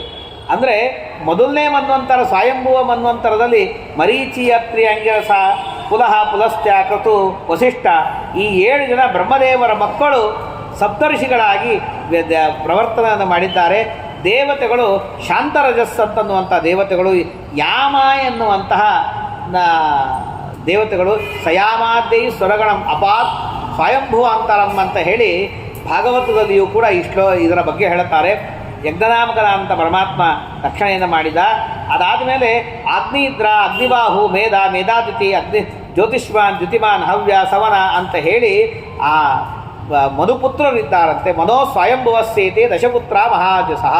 ಮನುವನ್ನಲ್ಲೇ ಉತ್ಥಾನಪಾದ ಪ್ರಿಯವ್ರತ ಅಲ್ಲದೇನೆ ಇವರೆಲ್ಲರೂ ಕೂಡ ಮುಂದೆ ಬೆಳೆದು ಬಂದಂತಹ ಇದ್ದಾರೆ ಅಂತ ಅಂತಾರೆ. ಇವರೆಲ್ಲರನ್ನೂ ಕೂಡ ಪ್ರಿಯವ್ರತನ ಮಕ್ಕಳು ಅಂತ ಭಾಗವತದಲ್ಲಿ ಹೇಳ್ತಾರೆ. ಇದಾದ ಮೇಲೆ ಔರ್ವ ಎನ್ನುವಂಥ 2ನೇ ಮನ್ವಂತರ, ಸ್ವಾರೋಚಿಷ ಮನ್ವಂತರ, ಅಲ್ಲಿ ವಸಿಷ್ಠರ ಮಕ್ಕಳಾದ ಔರ್ವ, ಕಶ್ಯಪರ ಮಕ್ಕಳಾದ ಸ್ತಂಭ, ಪ್ರಾಣ, ಬೃಹಸ್ಪತಿ, ದತ್ತ, ನಿಶ್ಚವ್ಯ ಇವರೆಲ್ಲರೂ ಸಪ್ತಋಷಿಗಳಾಗಿದ್ದಾರಂತೆ. ದೇವತೆಗಳು ತುಷಿತರು ಅಂತನ್ನುವಂತಹ ದೇವತೆಗಳು. ಆಗ ಸ್ವರೋಚಿಷರ ಮಕ್ಕಳಾದಂತಹ ಚಾಕ್ಷುಷ ಎನ್ನುವನು ರಾಜ್ಯಭಾರವನ್ನು ಮಾಡಿದ. ಹಿಂದೆನ್ನೆ ಬಂದಿದೆ, ನಡ್ವಲಾದಲ್ಲಿ ಹುಟ್ಟಿದಂಥ ಚಾಕ್ಷುಷರ ಮಗ ಚಾಕ್ಷುಷ ರಾಜ್ಯನಾದ. 3ನೇ ಮನ್ವಂತರ, ಉತ್ತಮ ಮನ್ವಂತರದಲ್ಲಿ ವಸಿಷ್ಠರ ಮಕ್ಕಳು 7 ಜನ, ಅವರೆಲ್ಲರೂ ಕೂಡ ಹಿರಣ್ಯಗರ್ಭಸ್ಯ ಸುತ ಊರ್ಜಾ ನಾಮ ಸುತೇಜಸಃ, ಊರ್ಜಾ ಅಂತ ಅವ್ರನ್ನೆಲ್ಲರದು ಕರೀತಾರೆ. ಅವರೆಲ್ಲರೂ ಕೂಡ ಸಪ್ತಋಷಿ ಪದವಿಯನ್ನು ಆಳಿದ್ದಾರಂತೆ. ಔತ್ತಮೇಯಾನ್ ಮಹಾರಾಜ 10 ಜನ ಮಕ್ಕಳು ಉತ್ತಮನಿಗೆ ಇಶಾ, ಊರ್ಜಾ, ಮಧು, ಮಾಧವ, ಶುಚಿ, ಶಕ್ರ ಇತ್ಯಾದಿಗಳು ಭಾನು ಅಂತ ಹೆಸರಿನ ದೇವತೆಗಳಾಗ ರಾಜ್ಯವನ್ನು ಆಳುವವರು.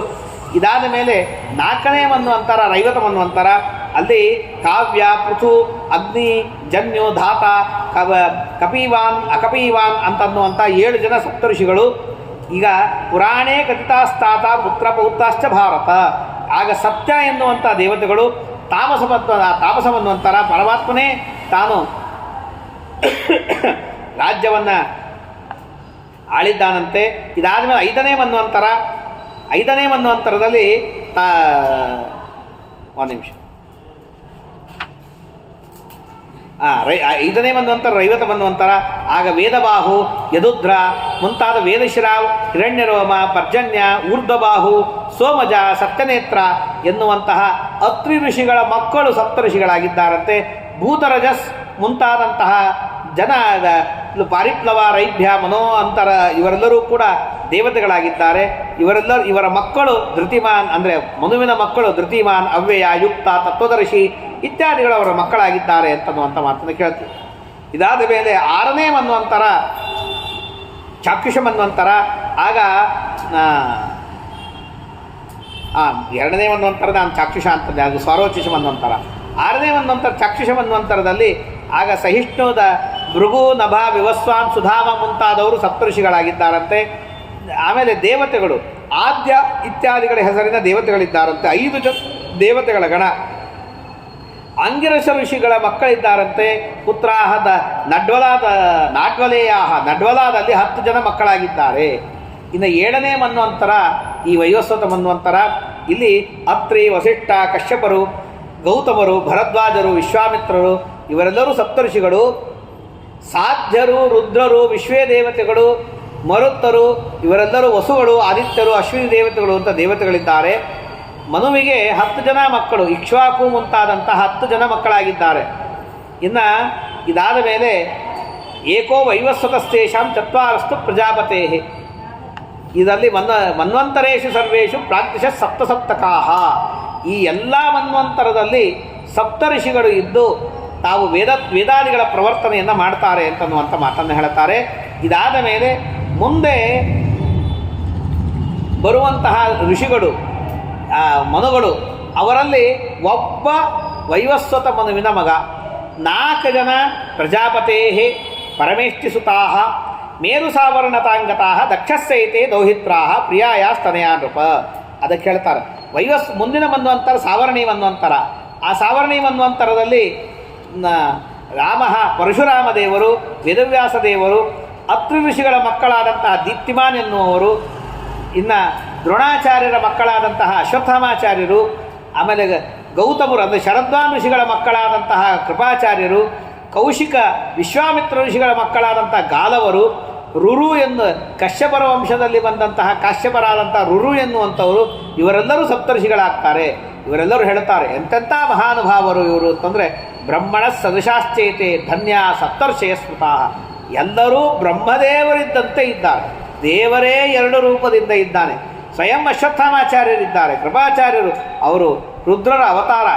ಹಾಗಾಗಿ ಮಹಾನುಭಾವರಿದ್ದಾರೆ ಇವರೆಲ್ಲರೂ ಸಪ್ತರ್ಷಿಗಳು. ಮಂತ್ರವ್ಯಾಕರಣಾದ್ಯೈಶ್ಚ ಐಶ್ವರ್ಯಾತ್ ಸರ್ವಶಸ್ತೇ ಏತಾನ್ ಭಾರ್ಯಾನ್ ನಿಜೋಜ್ಞಾತ್ವ ನೈಷ್ಟಿಕಾನಿ ಚ ನಾಮ ಚ. ಇನ್ನು ಇವರೆಲ್ಲರೂ ಕೂಡ ಮಹಾ ವ್ಯಾಕರಣಾದಿಗಳ ಶಾಸ್ತ್ರಗಳನ್ನು ಹಿಡಿದು ಎಲ್ಲ ಶಾಸ್ತ್ರದಲ್ಲಿ ಮಹಾನಿಷ್ಠಾತರು, ಮಹಾಮಂತ್ರಜ್ಞಾನಿಗಳು, ವೇದದ್ರಷ್ಟಾರರು, ಇವು ಮಹಾತಪಸ್ವಿಗಳು ಅಂತ ಹೇಳಬೇಕಾಗಿಲ್ಲೇ ಇಲ್ಲ. ದೀರ್ಘಾಯುಷಃ ಮಂತ್ರಕೃತ ಈಶ್ವರ ದೀರ್ಘಚಕ್ಷುಷ, ದೀರ್ಘವಾದ ಆಯುಷ್ಯ. ಆಮೇಲೆ ಮಂತ್ರಗಳನ್ನು ಕಂಡವರು, ಅನೇಕ ಯುಗದ ಪರ್ಯಂತರವಾಗಿ ಇರುವಂಥದ್ದನ್ನು ಪ್ರತ್ಯಕ್ಷವಾಗಿ ಕಂಡು ಹೇಳುವಂಥ ಮಹಾಜ್ಞಾನಿಗಳು ಇಂತಹವರಿದ್ದಾರೆ. ತೇಷಾಂ ಚೈವಾನ್ವಯೋತ್ಪನ್ನ ಜಾಯಂತಿ ಪುನಃ ಪುನಃ ಮಂತ್ರಬ್ರಾಹ್ಮಣ ಕರ್ತಾರೋ ಧರ್ಮೇ ಪ್ರಸಿದ್ಧಿಲೇ ತಥಾ. ಇವರ ವಂಶದಲ್ಲಿ ಹುಟ್ಟಿ ಬಂದಂಥ ಋಷಿಗಳು ಧರ್ಮಗಳು ಶಿಥಿಲವಾದಾಗ ಇವರೆಲ್ಲರೂ ಹುಟ್ಟಿ ಬಂದು ಧರ್ಮವನ್ನು ರಕ್ಷಣೆ ಮಾಡುವಂಥ ಮಹಾನುಭಾವರು ಇವರ ವಂಶದವರು. ನಾವು ಕೇಳ್ತೀವಲ್ಲ, ಅಂದರೆ ಧರ್ಮ ಹಾಳಾದಾಗ ದೇವರು ಜ್ಞಾನಿಗಳನ್ನು ಕಳಿಸ್ತಾನೆ ಅಂತನ್ನೋದು ನಾವು ಕೇಳ್ತೀವಲ್ಲ, ಇದು ಹೇಳ್ತಾರೆ. ಋಷಿಗಳೆಲ್ಲರೂ ಕೂಡ ಧರ್ಮ ಹಾಳಾದಾಗ ಆ ಧರ್ಮವನ್ನು ಪುನರುತ್ಥಾನವನ್ನು ಮಾಡ್ತಾರೆ ಅಂತ ಹೇಳಿ ಸಾವರ್ಣಿ ಮನ್ವಂತರದ ಹೇಳಿದ ಮೇಲೆ 9ನೆಯ ಮನ್ವಂತರದಲ್ಲಿ ಮೇಧಾತಿಥಿ ಎನ್ನುವಂಥವರು ವಸು, ಜ್ಯೋತಿಷ್ಮಾನ್, ದ್ಯುತಿಮಾನ್, ಸಾವನ, ಹವ್ಯವಾಹನ, ಪೌಲಹ ಎನ್ನುವಂಥವರು ಇವರೆಲ್ಲರೂ ಕೂಡ ರೌಹಿತ ಮನ್ವಂತರದಲ್ಲಿ ತಾವು ಸಪ್ತರ್ಷಿಗಳಾಗಿದ್ದಾರಂತೆ. ದೇವತೆಗಳು 3 ಗಣಗಳು ದೇವತಾ ಗಣ ಇದೆ. ಆಗ ಮಧುಪುತ್ರರು, ದೃಷ್ಟಕೇತು, ಪಂಚಹೋತ್ರ ಮುಂತಾದವರಿದ್ದಾರಂತೆ. 10ನೇ ಮನ್ವಂತರ ಅದಾದ ಮೇಲೆ ರೌಚ್ಯ ಮನ್ವಂತರ. ಆ ರೌಚ್ಯ ಮನ್ವಂತರದಲ್ಲಿ ಹವಿಷ್ಮಾನ್, ಸುಕೃತಿ, ಆಪೋಮೂರ್ತಿ ಇವರೆಲ್ಲರೂ, ಪ್ರಮಿತಿ, ನಭೋಗ, ಸತ್ಯ ಇವರೆಲ್ಲರೂ ಕೂಡ ಋಷಿಗಳಾಗಿದ್ದಾರೆ. ದೇವತೆಗಳು 2 ಗಣ, ಅವರೆಲ್ಲರೂ ಕೂಡ 2 ಗಣ. ಉತ್ತಮೋಜ, ನಿಕುಂಜಶ್ಚ ವೀರ್ಯ, ಆಮೇಲೆ ಶತಾನೀಕ, ನಿರಮಿತ್ರ, ವೃಷಸೇನ, ಜಯದ್ರಥ, ಭೂರಿಧಾಮ್ನ, ಭೂರಿದ್ಯುಮ್ನ, ಸುವರ್ಚಸ ಎನ್ನುವರು ಮನುವಿನ ಮಕ್ಕಳಾಗಿದ್ದಾರೆ. 11ನೇ ಮನ್ವಂತರದಲ್ಲಿ ಹವಿಷ್ಮಾನ್, ಆಮೇಲೆ ತರುಣ, ಹವಿಷ್ಮಾನ್ ಅಂತ ಇನ್ನೊಬ್ಬರು, ಅನಘ, ಉದದಿಷ್ಣ್ಯ, ನಿಶ್ಚರ, ಅಗ್ನಿತೇಜ ಎನ್ನುವರೆಲ್ಲರೂ ಕೂಡ ತಾವು ಸಪ್ತಋಷಿಗಳು. ಬ್ರಹ್ಮದೇವರ ಮಕ್ಕಳು ತಾವು ಸಂವರ್ತಕ, ಮುಂದೆ ಅವರೆಲ್ಲರೂ ದೇವತಾಗಣ. ಸಂವರ್ತಕ, ಸುಶರ್ಮ ಇತ್ಯಾದಿಗಳೆಲ್ಲರೂ ಕೂಡ ಮನುಪುತ್ರರಾಗಿದ್ದಾರಂತೆ. 12ನೇ ಮನ್ವಂತರದಲ್ಲಿ ದ್ಯುತಿಮಾನ್, ಸುತಪಸ, ತಪೋಷಣ, ತಪೋರಜಿ ಇವರೆಲ್ಲರೂ ಕೂಡ ಸಪ್ತಋಷಿಗಳು. ಅದಾದ ಮೇಲೆ 5 ಜನ ದೇವತಾಗಣಗಳು ಇರ್ತಾರಾಗ ದೇವವಾಯು, ಅಧೂರ, ದೇವಶ್ರೇಷ್ಠ, ವಿಧೂರತ ಇತ್ಯಾದಿಗಳೆಲ್ಲರೂ ಕೂಡ ಆ ಮನುವಿನ ಮಕ್ಕಳು. 13ನೇ ಮನ್ವಂತರದಲ್ಲಿ ಧೃತಿಮಾನ್, ತತ್ವದರ್ಶಿ, ನಿರುತ್ಸುಕ, ಹವ್ಯಪ, ನಿಷ್ಪ್ರಕಂಪ, ನಿರ್ಮೋಹ, ಸುತಪ ಇವರೆಲ್ಲರೂ ವಸಿಷ್ಠರ ಮಕ್ಕಳು. ಇವೆಲ್ಲರೂ ಸಪ್ತರ್ಷಿಗಳಾಗ್ತಾರೆ. ಚಿತ್ರಸೇನ, ವಿಚಿತ್ರ, ನಯ, ಧರ್ಮಮೃತ ಮುಂತಾದವರೆಲ್ಲರೂ ಕೂಡ ಮನುವಿನ ಮಕ್ಕಳು. 14ನೇ ಮನ್ವಂತರದಲ್ಲಿ ಭಾರ್ಗವ, ಹತಿಬಾಹು, ಶುಚಿ, ಯುಕ್ತ, ಆತ್ರೇಯ, ಶುಕ್ರ, ಅಜಿತ ಇವರೆಲ್ಲರೂ ಕೂಡ ಸಪ್ತರ್ಷಿಗಳಾಗ್ತಾರೆ. ಆಗ 5 ದೇವತಾಗಣಗಳಿರ್ತದೆ. ತರಂಗಭೀರು, ವಪ್ರ, ತರಸ್ವಾನ್ ಮುಂತಾದವರೆಲ್ಲರೂ ಕೂಡ ಮನುರಾಜನ ಮಕ್ಕಳಾಗಿದ್ದಾರಂತೆ, ಆಗ್ತಾರೆ ಅಂತ ಹೇಳಿ, ಇತ್ಯೇತೆ ನಾಮತೋತೀತ ಮನವಾ ಕೀರ್ತಿತಾಮಯ, ಇವರೆಲ್ಲರೂ ಹೋದ ಮನ್ವಂತರದಲ್ಲಾಗಿದ್ದಾರೆ. ಮುಂದೆ ಪ್ರತಿ ಮನ್ವಂತರಗಳಲ್ಲಿ ಬಂದಾಗ ಬರ್ತಿರ್ತಾರೆ. ಅವರ ಹೆಸರನ್ನು ಹೇಳಿದ್ದೀನಿ. ಇದನ್ನು ಯಾರು ಪ್ರಜಾಭಿಶ್ಚೈವ ತಪಸಾ ಸಂಹಾರಸ್ತೇಷು ನಿತ್ಯಶ, ಇವರೆಲ್ಲರೂ ಆ ಪದವಿಗೆ ಯೋಗ್ಯರಾದವರು ಮತ್ತೆ ತಿರುಗಿ ಬರ್ತಿರ್ತಾರೆ, ಹೋಗ್ತಿರ್ತಾರೆ. ಇದಾದ ಮೇಲೆ ಮನ್ವಂತರದ ಗಣನೆಯನ್ನು ಹೇಳ್ರಿ ಅಂತ ಕೇಳ್ತಾರೆ. ಅದಕ್ಕೆ ಹೇಳ್ತಾರೆ ನೋಡ್ರಿ, ಅದಕ್ಕೆ ಗಣನ ನಿಮೇಶೈ 15 15 ನಿಮಿಷಗಳಿಗೆ ಕಣ್ಣು ರೆಪ್ಪೆ ಬಡಿಯುವ ಕಾಲಕ್ಕೆ ನಿಮಿಷ ಅಂತಂತಾರೆ. 15 ನಿಮಿಷಕ್ಕೆ ಒಂದು ಕಾಷ್ಟ. ಅಂಥದ್ದು 30 ಆದರೆ ಕಲಾ, 30 ಕಲಾ ಆದರೆ ಮುಹೂರ್ತ. 30 ಮುಹೂರ್ತಗಳಿಲ್ಲ ಇದ್ದಾಗ ಆಯಿತು ಅಂತಂದರೆ ಒಂದು ಹಗಲು ರಾತ್ರಿ ಆಗ್ತದೆ. ಅಂತಹ ಹಗಲು ರಾತ್ರಿಗಳು 15 ಆದರೆ ಒಂದು ಪಕ್ಷ, 2 ಪಕ್ಷವಾದರೆ ಒಂದು ಮಾಸ, 2 ಮಾಸಗಳಾದರೆ ಒಂದು ಋತು. ಅಂಥ ಋತುಗಳು 6 3 ಆದರೆ ಒಂದು ಅಯನ, ಅಂಥದ್ದು 2 ಅಯನಗಳಾದರೆ ಒಂದು ವರ್ಷ. ಅಂತಹ ದಕ್ಷಿಣ ಉತ್ತರಾಯಣ ಅಂತ 2 ಇದೆ. ಮಾನೇನ ಇನ್ನು ಕೃಷ್ಣಪಕ್ಷ, ಶುಕ್ಲಪಕ್ಷ ಅಂತ 2 ರೀತಿ ಇದೆ. ದೇವತೆಗಳಿಗೆ ಶುಕ್ಲಪಕ್ಷ ಹಗಲು, ಕೃಷ್ಣಪಕ್ಷ ರಾತ್ರಿ ಅಂತ ಕರೆಸ್ಕೊತದೆ. ಅದು ಉತ್ತರಾಯಣ ಹಗಲು, ದಕ್ಷಿಣಾಯನ ರಾತ್ರಿ ಅಂತ ಕರೆಸ್ಕೊತದೆ ಅಂತ ಹೇಳಿ ಈ ಹಗಲು ರಾತ್ರಿಗಳ ಮಾನವನ್ನು ಹೇಳಿ, ದಿವ್ಯಂ ಅಬ್ಧಂ ದಶಗುಣಂ ಅಹೋರಾತ್ರಂ ಮನೋಸ್ಮೃತಂ. ಅದಾದ ಮೇಲೆ ಇದೇ ಮಾನದಿಂದಾಗಿ ಇಂಥದ್ದು ವರ್ಷಗಳು ನಮಗೆ ಮನುಷ್ಯರಿಗೆ 1 ವರ್ಷ ಆದರೆ ದೇವತೆಗಳಿಗೆ 1 ದಿವಸ. ಅಂಥದ್ದು ಅವ್ರಿಗೆ 360 ದಿವಸಗಳಾದರೆ 1 ವರ್ಷವಾಗ್ತದೆ. ಅಂಥ ವರ್ಷಗಳು 1000 ವರ್ಷವಾದರೆ ಕಲಿಯುಗ. ಅಂದರೆ ಕಲಿಯುಗದ ಮಾನವ 1000 ವರ್ಷ ಇದೆ. 2000 ವರ್ಷ ದ್ವಾಪರ ಯುಗ ಇದೆ. 3000 ವರ್ಷ ದ್ವಾಪರ ಯುಗ ಇದೆ. 4000 ವರ್ಷ ತ್ರೇತಾಯುಗ ಇದೆ, ಕೃತಯುಗ ಇದೆ. ಅವುಗಳ ಸಂಧಿಕಾಲವೂ ಕೂಡ ಕೃತಯುಗದ ಸಂಧಿಕಾಲ 400 ವರ್ಷ, ಆರಂಭಕ್ಕೆ 400, ಕೊನೆಗೆ ಇದೆಲ್ಲ ದೇವತಾಮಾನದಿಂದ. ತ್ರೇತಾಯುಗಕ್ಕೆ 300 ವರ್ಷಗಳು ಆದ್ಯಂತ ಸಂಧಿಕಾಲ, ದ್ವಾಪರ ಯುಗಕ್ಕೆ 200 ಆದ್ಯಂತ ಸಂಧಿಕಾಲ, ಕಲಿಯುಗಕ್ಕೆ 100 ವರ್ಷ ಆದ್ಯಂತ ಸಂಧಿಕಾಲ ಇದೆ. ಇಂತಹ ದಿವ್ಯಮಾನದಿಂದ ದೇವತೆಗಳ 1000 ವರ್ಷ ಆಯಿತು ಅಂತಾದರೆ 14 ಮನ್ವಂತರ ಆಗಿ ಬ್ರಹ್ಮದೇವರಿಗೆ 1 ದಿವಸ ಅಂತ ಕರೆಸ್ಕೊಳ್ತದೆ. ಇದಕ್ಕೆ ಬ್ರಹ್ಮದೇವರ 1 ದಿನಕಲ್ಪ. ಇಷ್ಟೇ ರಾತ್ರಿಯವರೆಗೆ ಇಂಥದ್ದು 100 ವರ್ಷ ಬ್ರಹ್ಮದೇವರು ಇರ್ತಾರೆ. ಇದಾದ ಮೇಲೆ ನಿಮಜ್ಜಪ್ಸು ಯತ್ರೋರ್ವಿ ಸಶೈಲ ವನಕಾನನ ತಸ್ಮಿನ್ ಯುಗ ಸಹಸ್ರೇತು ಪೂರ್ಣೇ ಭರತ ಸತ್ತಮ. ಬ್ರಹ್ಮದೇವರ 1 ಹಗಲಾದಾಗ ಭೂಮಿ ಮುಳುಗಿ ಬಿಡುತ್ತದೆ, ಮತ್ತೆ ಹಗಲಾದಾಗ ರಾತ್ರಿಯಲ್ಲಿ ಮುಳುಗ್ತದೆ. ಮತ್ತೆ ತಾವು ಅದನ್ನು ಹಗಲಾದಾಗ, ರಾತ್ರಿ ಮುಗಿದ ಮೇಲೆ ಹಗಲಾದಾಗ ಮತ್ತೆ ಭೂಮಿಯನ್ನು ಯಥಾಸ್ಥಿತಿಯಾಗಿ ಸೃಷ್ಟಿಯನ್ನು ಮಾಡ್ತಾರೆ. ಮನ್ವಂತರ ಪ್ರಳಯಗಳಲ್ಲಿ ಸಪ್ತಋಷಿಗಳು ತಮ್ಮ ತಪಪ್ರಭಾವದಿಂದಾಗಿ ತಮ್ಮ ಬ್ರಹ್ಮಚರ್ಯದಿಂದಾಗಿ ತಾವು ಮಾಡಿದಂತಹ ಶ್ರುತ ಶ್ರವಣಾದಿಗಳ ಮಹಿಮೆಯಿಂದಾಗಿ ಆಯುಷ್ಯವಂತರಾಗಿ ಜನೋದ ತಪೋಲೋಕದ ಮಹರ್ಲೋಕದಲ್ಲಿ ತಾವು ವಾಸವನ್ನು ಮಾಡ್ತಾರೆ. ಬ್ರಹ್ಮದೇವರನ್ನು ಮುಂದೆ ಮಾಡಿಕೊಂಡು ಮತ್ತೆ ಸೃಷ್ಟಿಯನ್ನು ಮಾಡ್ತಾರೆ. ಇವರೆಲ್ಲರೂ ಕೂಡ ಮಹಾಪ್ರಳಯ ಬಂದಾಗ ಬ್ರಹ್ಮದೇವರಿಂದ ಸಹಿತರಾಗಿ ನಾರಾಯಣೋದರೇ ನಿದ್ರಾಂ ಬ್ರಾಹ್ಮಂ ವರ್ಷ ಸಹಸ್ರಕಂ ತಾವಂತ ಮಿತಿ ಕಾಲಸ್ಯ ರಾತ್ರಿ ಇತ್ಯಭಿಶಬ್ದಿತ. ಎಲ್ಲರೂ ನಾರಾಯಣನ ಉದರದಲ್ಲಿ ಮಲಗುತ್ತಾರೆ. ಅದಾದ ಮೇಲೆ ಮತ್ತೆ ಎದ್ದಾಗ ಮತ್ತೆ ಸೃಷ್ಟಿಯನ್ನು ಮಾಡ್ತಾರೆ. ಹೀಗೆ ನಡೀತಾ ಇರ್ತದೆ ಸೃಷ್ಟಿ ಲಯಗಳು ಎನ್ನುವಂಥ ಮಾತನ್ನು ಹೇಳ್ತಾರೆ. ಇದಾದ ಮೇಲೆ ವೈವಸ್ವತ ಮನುವಿನ ಉತ್ಪತ್ತಿಯನ್ನು ಹೇಳ್ತಾರೆ. ನೋಡು, ವಿವಸ್ವಾನ್ ನಾಮಕನಾದಂಥ ಸೂರ್ಯ, ಆ ಸೂರ್ಯನಿಗೆ ಅವನು ಕಶ್ಯಪರಿಂದ ಹುಟ್ಟಿ ಬಂದ ಅದಿತಿ ದೇವಿಯಲ್ಲಿ. ಅವನ ಹೆಂಡತಿ ಸಂಜ್ಞಾ ಅಂತ ಹೇಳಿ ವಾಷ್ಟ್ರಿ ವಿಶ್ವಕರ್ಮನ ಮಗಳು, ಸುರೇಣು ಅಂತಲೂ ಅವಳನ್ನು ಕರೀತಾರೆ. ಇತಿ ವಿಖ್ಯಾತ ತ್ರಿಷುದೇವಕೇಶ ಭಾಮಿನಿ ಸಾವೈ ಭಾರ್ಯ ಭಗವತೋ ಮಾರ್ತಂಡಸ್ಯ ಮಹಾತ್ಮನಃ. ಅವಳು ಸೂರ್ಯನ ಹೆಂಡತಿಯಾಗಿದ್ದು. ಆಗ ಏನು ಮಾಡೋದು, ಏನಾದರೂ ಸುಡು ಸುಡು ಸುಡು ಸುಡು ಸೂರ್ಯ ಅವನ ಜೊತೆಗೆ ಇರೋದು ಹೇಗೆ, ಹಾಗೂ ಹೇಗೋ ಪಾಪ ಪತಿವ್ರತ ಶಿರೋಮಣಿ ಇದ್ದಾಳತ್ತೆ. ನಾತುಷ್ಯತ್ ರೂಪಯೌವನ ಶಾಲಿನಿ ಸಂಜ್ಞಾನ ಸ್ತ್ರೀ ಸುಧಪಸ ದೀಪ್ತೇ ನೇಹ ಸಂಬಂಧಿತ ಆದಿತ್ಯಸ್ಯ ಹಿ ತದ್ರೂಪಂ ಮಂಡಲಸ್ಯ ಸುತೇಜಸ ಗಾತ್ರೇಶು ಪರಿದಗ್ಧಂ ವೈ ನಾತಿಕ್ರಾಂತ ಮಿವಾಭವತ್ ನಕಲ್. ಆಗ ಅವನ ಹೆಂಡತಿಗೇನೆ ಅವನ ಮೈ ಸುಡುತ್ತಿತ್ತಂತೆ. ಆಗ ಅವಳಂತದ್ಲಂತೆ ನಖಲ್ವಯಂ ಮೃತೋಂಡಸ್ಯ ಇತಿ ಸ್ನೇಹ ದಭಾಷತ. ಗಂಡನ ಮೇಲೆ ಚಾಷ್ಟಿ ಮಾಡಬೇಕು, ನೀವು ಸತ್ತು ಹುಟ್ಟಿದ್ರ ಸಾಧ್ಯನೇ ಇಲ್ಲ, ನಾನಂತೂ ನಂಬೋದಿಲ್ಲ ಅಂತ ಹೇಳ್ತಿದ್ದರು. ಏನು ಹಂಗಂದರೆ ಅಂತಂದರೆ, ಈ ಸೂರ್ಯನ ಅವ ತಾಯಿಯ ಗರ್ಭಿಣಿ ಅದಿತಿ ದೇವಿ ಗರ್ಭಿಣಿ ಇದ್ದಾಗ ಅವರ ಮನೆಗೆ ಭಿಕ್ಷೆ ಬೇಡಲಿಕ್ಕೆ ಬುಧ ಬಂದಂತೆ. ಬುಧ ಭಿಕ್ಷೆ ಬೇಡಲಿಕ್ಕೆ ಬಂದಾಗ ಗರ್ಭಿಣಿ ನಡೆದುಕೊಂಡು ಬರೋದು ನಿಧಾನ ಆಗತ್ತೆ. ಭಿಕ್ಷೆ ತರೋದು ತಡ ಆಗಿದ್ದಕ್ಕಾಗಿ ಬುಧ ಶಾಪ ಕೊಟ್ಟಂತೆ, ಗರ್ಭದ ಭಾರದಿಂದಾಗಿ ನೀ ತಡ ಮಾಡಿ ಬಂದೆಲ್ಲ, ನಿನ್ನ ಗರ್ಭ ಸತ್ತೋಗಲಿ ಅಂತ. ಗರ್ಭ ಸತ್ತೋಗಲಿ ಅಂತಂದಾಗ ಕಶ್ಯಪರ ಹತ್ರ ಬಂದು, ಸ್ವಾಮಿ ಗರ್ಭ ಸತ್ತೋಗಲಿ ಅಂತ ಆ ಬ್ರಾಹ್ಮಣ ಬುಧ ಶಾಪ ಕೊಟ್ಟ, ಏನು ಮಾಡಬೇಕು? ಏನು ಚಿಂತೆ ಮಾಡಬೇಡ, ಸತ್ತಿಯೂ ಹುಟ್ಟುತ್ತದೆ ಮತ್ತೆ ಬದುಕಿ ಜಗತ್ತದ್ದು ಬೆಳಗುತ್ತಾನೆ ಅಂತ. ಅದಕ್ಕೆ ಕೇಳ್ತಾ ಇರ್ತೆ, ನೀ ನಿಜವಾಗಿಯೂ ಸತ್ತಿದ್ಯಾ?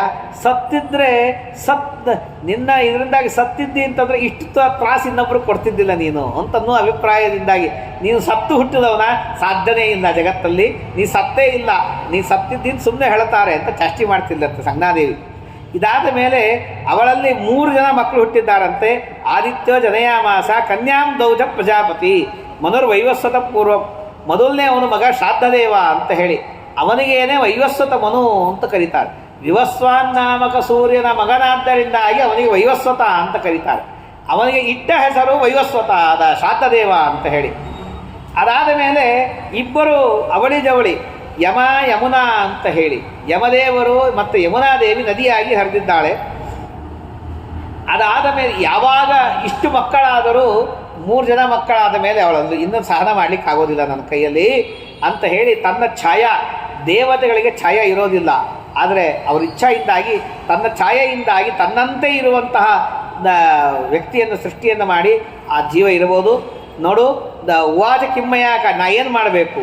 ಏನಿಲ್ಲ, ನಾನು ತಪಸ್ಸಿಗಾಗಿ ಹೋಗ್ತೇನೆ, ನನ್ನ ಮನೆಯಲ್ಲಿ ನನ್ನಂತೆ ಇರಬೇಕು, ಇವರು ನನ್ನ ಮಕ್ಕಳು, ಈ ನನ್ನ ಹೆಣ್ಣು ಮಗಳಿದ್ದಾಳೆ, ಇವಳನ್ನು ನೀನು ಚೆನ್ನಾಗಿ ನೋಡಿಕೊಳ್ಳಬೇಕು, ನಾನು ಹೋಗಿದ್ದ ಸುದ್ದಿಯನ್ನು ಯಾರಿಗೂ ಹೇಳಬೇಡ ಅಂತಂದಾಗ ಆ ಛಾಯಾ ಹೇಳ್ತಾಳಂತೆ, ಯಾರಿಗೂ ಹೇಳೋದಿಲ್ಲ, ಆದರೆ ಆಕಚಗ್ರಹಣಾದ್ದೇವಿ ಆಶಾಪಾತ್ ನೈವ ಕರಿಹಿತ, ನನ್ನ ಜಡೆಯನ್ನು ಹಿಡಿದು ಎಳೆದರೆ ಹೇಳಿಬಿಡ್ತೀನಿ, ನನಗೇನಾದರೂ ಯಾರು ಶಾಪ ಬರುವ ಪ್ರಸಂಗ ಬಂದರೆ ಹೇಳಿಬಿಡ್ತೀನಿ ಅಂತ ಹೇಳಿದಾಗ ಆಗಲಿ ಅಂತ ಹೇಳಿ ಹೋಗಿದ್ದಾಳಂತೆ.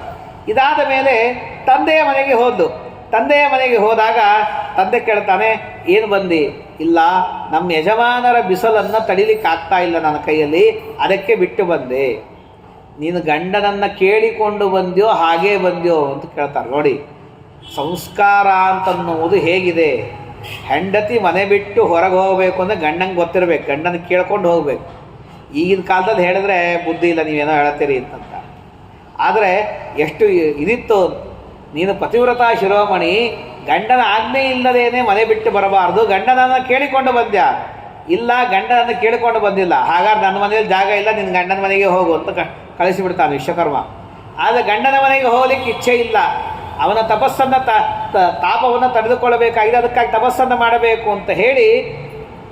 ಆದರೆ ಎಲ್ಲಾದರೂ ದೇವತಾ ಸ್ತ್ರೀಯರು, ಅವರು ಬಹಳ ರೂಪ ಸಂಪನ್ನರಿರ್ತಾರೆ. ದೈತ್ಯರು ದಾನವರು ಏನಾದರೂ ಹಿಂಸೆ ಕೊಡ್ತಾರೆ ಅಂತ ಹೇಳಿ ರೂಪವನ್ನು ಮರೆಮಾಚಿ ಹೆಣ್ಣು ಕುದುರೆಯ ರೂಪವನ್ನು ತೆಗೆದುಕೊಂಡು ಉತ್ತರ ಕುರುಖಂಡ ಅಂತ ಇದೆ, ಉತ್ತರ ಕುರು ವರ್ಷ ಅಂತ ಕರೀತಾರೆ. ಆ ಉತ್ತರ ಕುರು ವರ್ಷದಲ್ಲಿ ಹಸಿರಾದ ಎಳೆಯಾದ ಹುಲ್ಲು ಬೆಳೆದಂತಹ ಭೂಮಿಯಲ್ಲಿ ತಾನು ತಪಸ್ಸನ್ನು ಮಾಡ್ತಾ ಇದ್ದಾಳೆ ಕುದುರೆ ರೂಪದಿಂದಾಗಿ. ಅದಾದ ಮೇಲೆ ಸಂಜ್ಞಾ ಇದ್ದ. ಆ ಸಂಜ್ಞಾ ಹೋದ ಮೇಲೆ ಇವಳನ್ನೇ ಸಂಜ್ಞಾ ಅಂತ ಸೂರ್ಯ ತಿಳಿದುಕೊಂಡಿದ್ದಾನಂತೆ. ಅದಾದ ಮೇಲೆ ಅವಳಲ್ಲಿ ಮಗ ಹುಟ್ಟಿದ. ಅವನು ಶಾಕ್ತದೇವ ವೈವಸ್ವತಮನು ಇದ್ದಂತೆಯೇ ಇದ್ದ. ಆದ್ದರಿಂದಾಗಿ ಅಣ್ಣನಂತೆಯೇ ಇದ್ದಾನೆ. ಆದ್ದರಿಂದಾಗಿ ಅವನಿಗೆ ಸಾವರ್ಣಿ ಅಂತ ಕರೀತಾಳೆ. ಆ ಸಾವರ್ಣಿ ಮನು ಇವತ್ತಿಗೂ ನಾವು ಬದರಿಯಲ್ಲಿ ನೋಡ್ತೀವಿ. ಮೇರು ಪರ್ವತದಲ್ಲಿದ್ದಾನೆ, ಮುಂದಿನ ಮನ್ವಂತರ ಅಧಿಪತಿ ಆಗ್ತಾನೆ, ಅದಕ್ಕಾಗಿ ತಪಸ್ಸನ್ನು ಮಾಡ್ತಾ ಇದ್ದಾನೆ ಅಂತ ನಾವು ಕೇಳ್ತೀವಿ. ಇನ್ನು ಎರಡನೇ ಅವನಾಗಿ ಹುಟ್ಟಿ ಬಂದವನು ಶನೀಶ್ಚರ. ಇದಾದ ಮೇಲೆ ಮೂರನೆಯದಾಗಿ ಅವಳ ಮಗಳು ಹುಟ್ಟಿದ್ದಾಳಂತೆ, ತಪತಿ ಅಂತ ಕರೀತಾರೆ. ಆ ಸಂವರ್ಣನೆ ಹೆಂಡತಿ. ಇದಾದ ಮೇಲೆ ಹೀಗೆ ಮಕ್ಕಳಾದ ಮೇಲೆ ತನಗೂ ಮಕ್ಕಳಾಯಿತು, ತನಗೂ 3 ಜನ ಮಕ್ಕಳಾಯಿತು.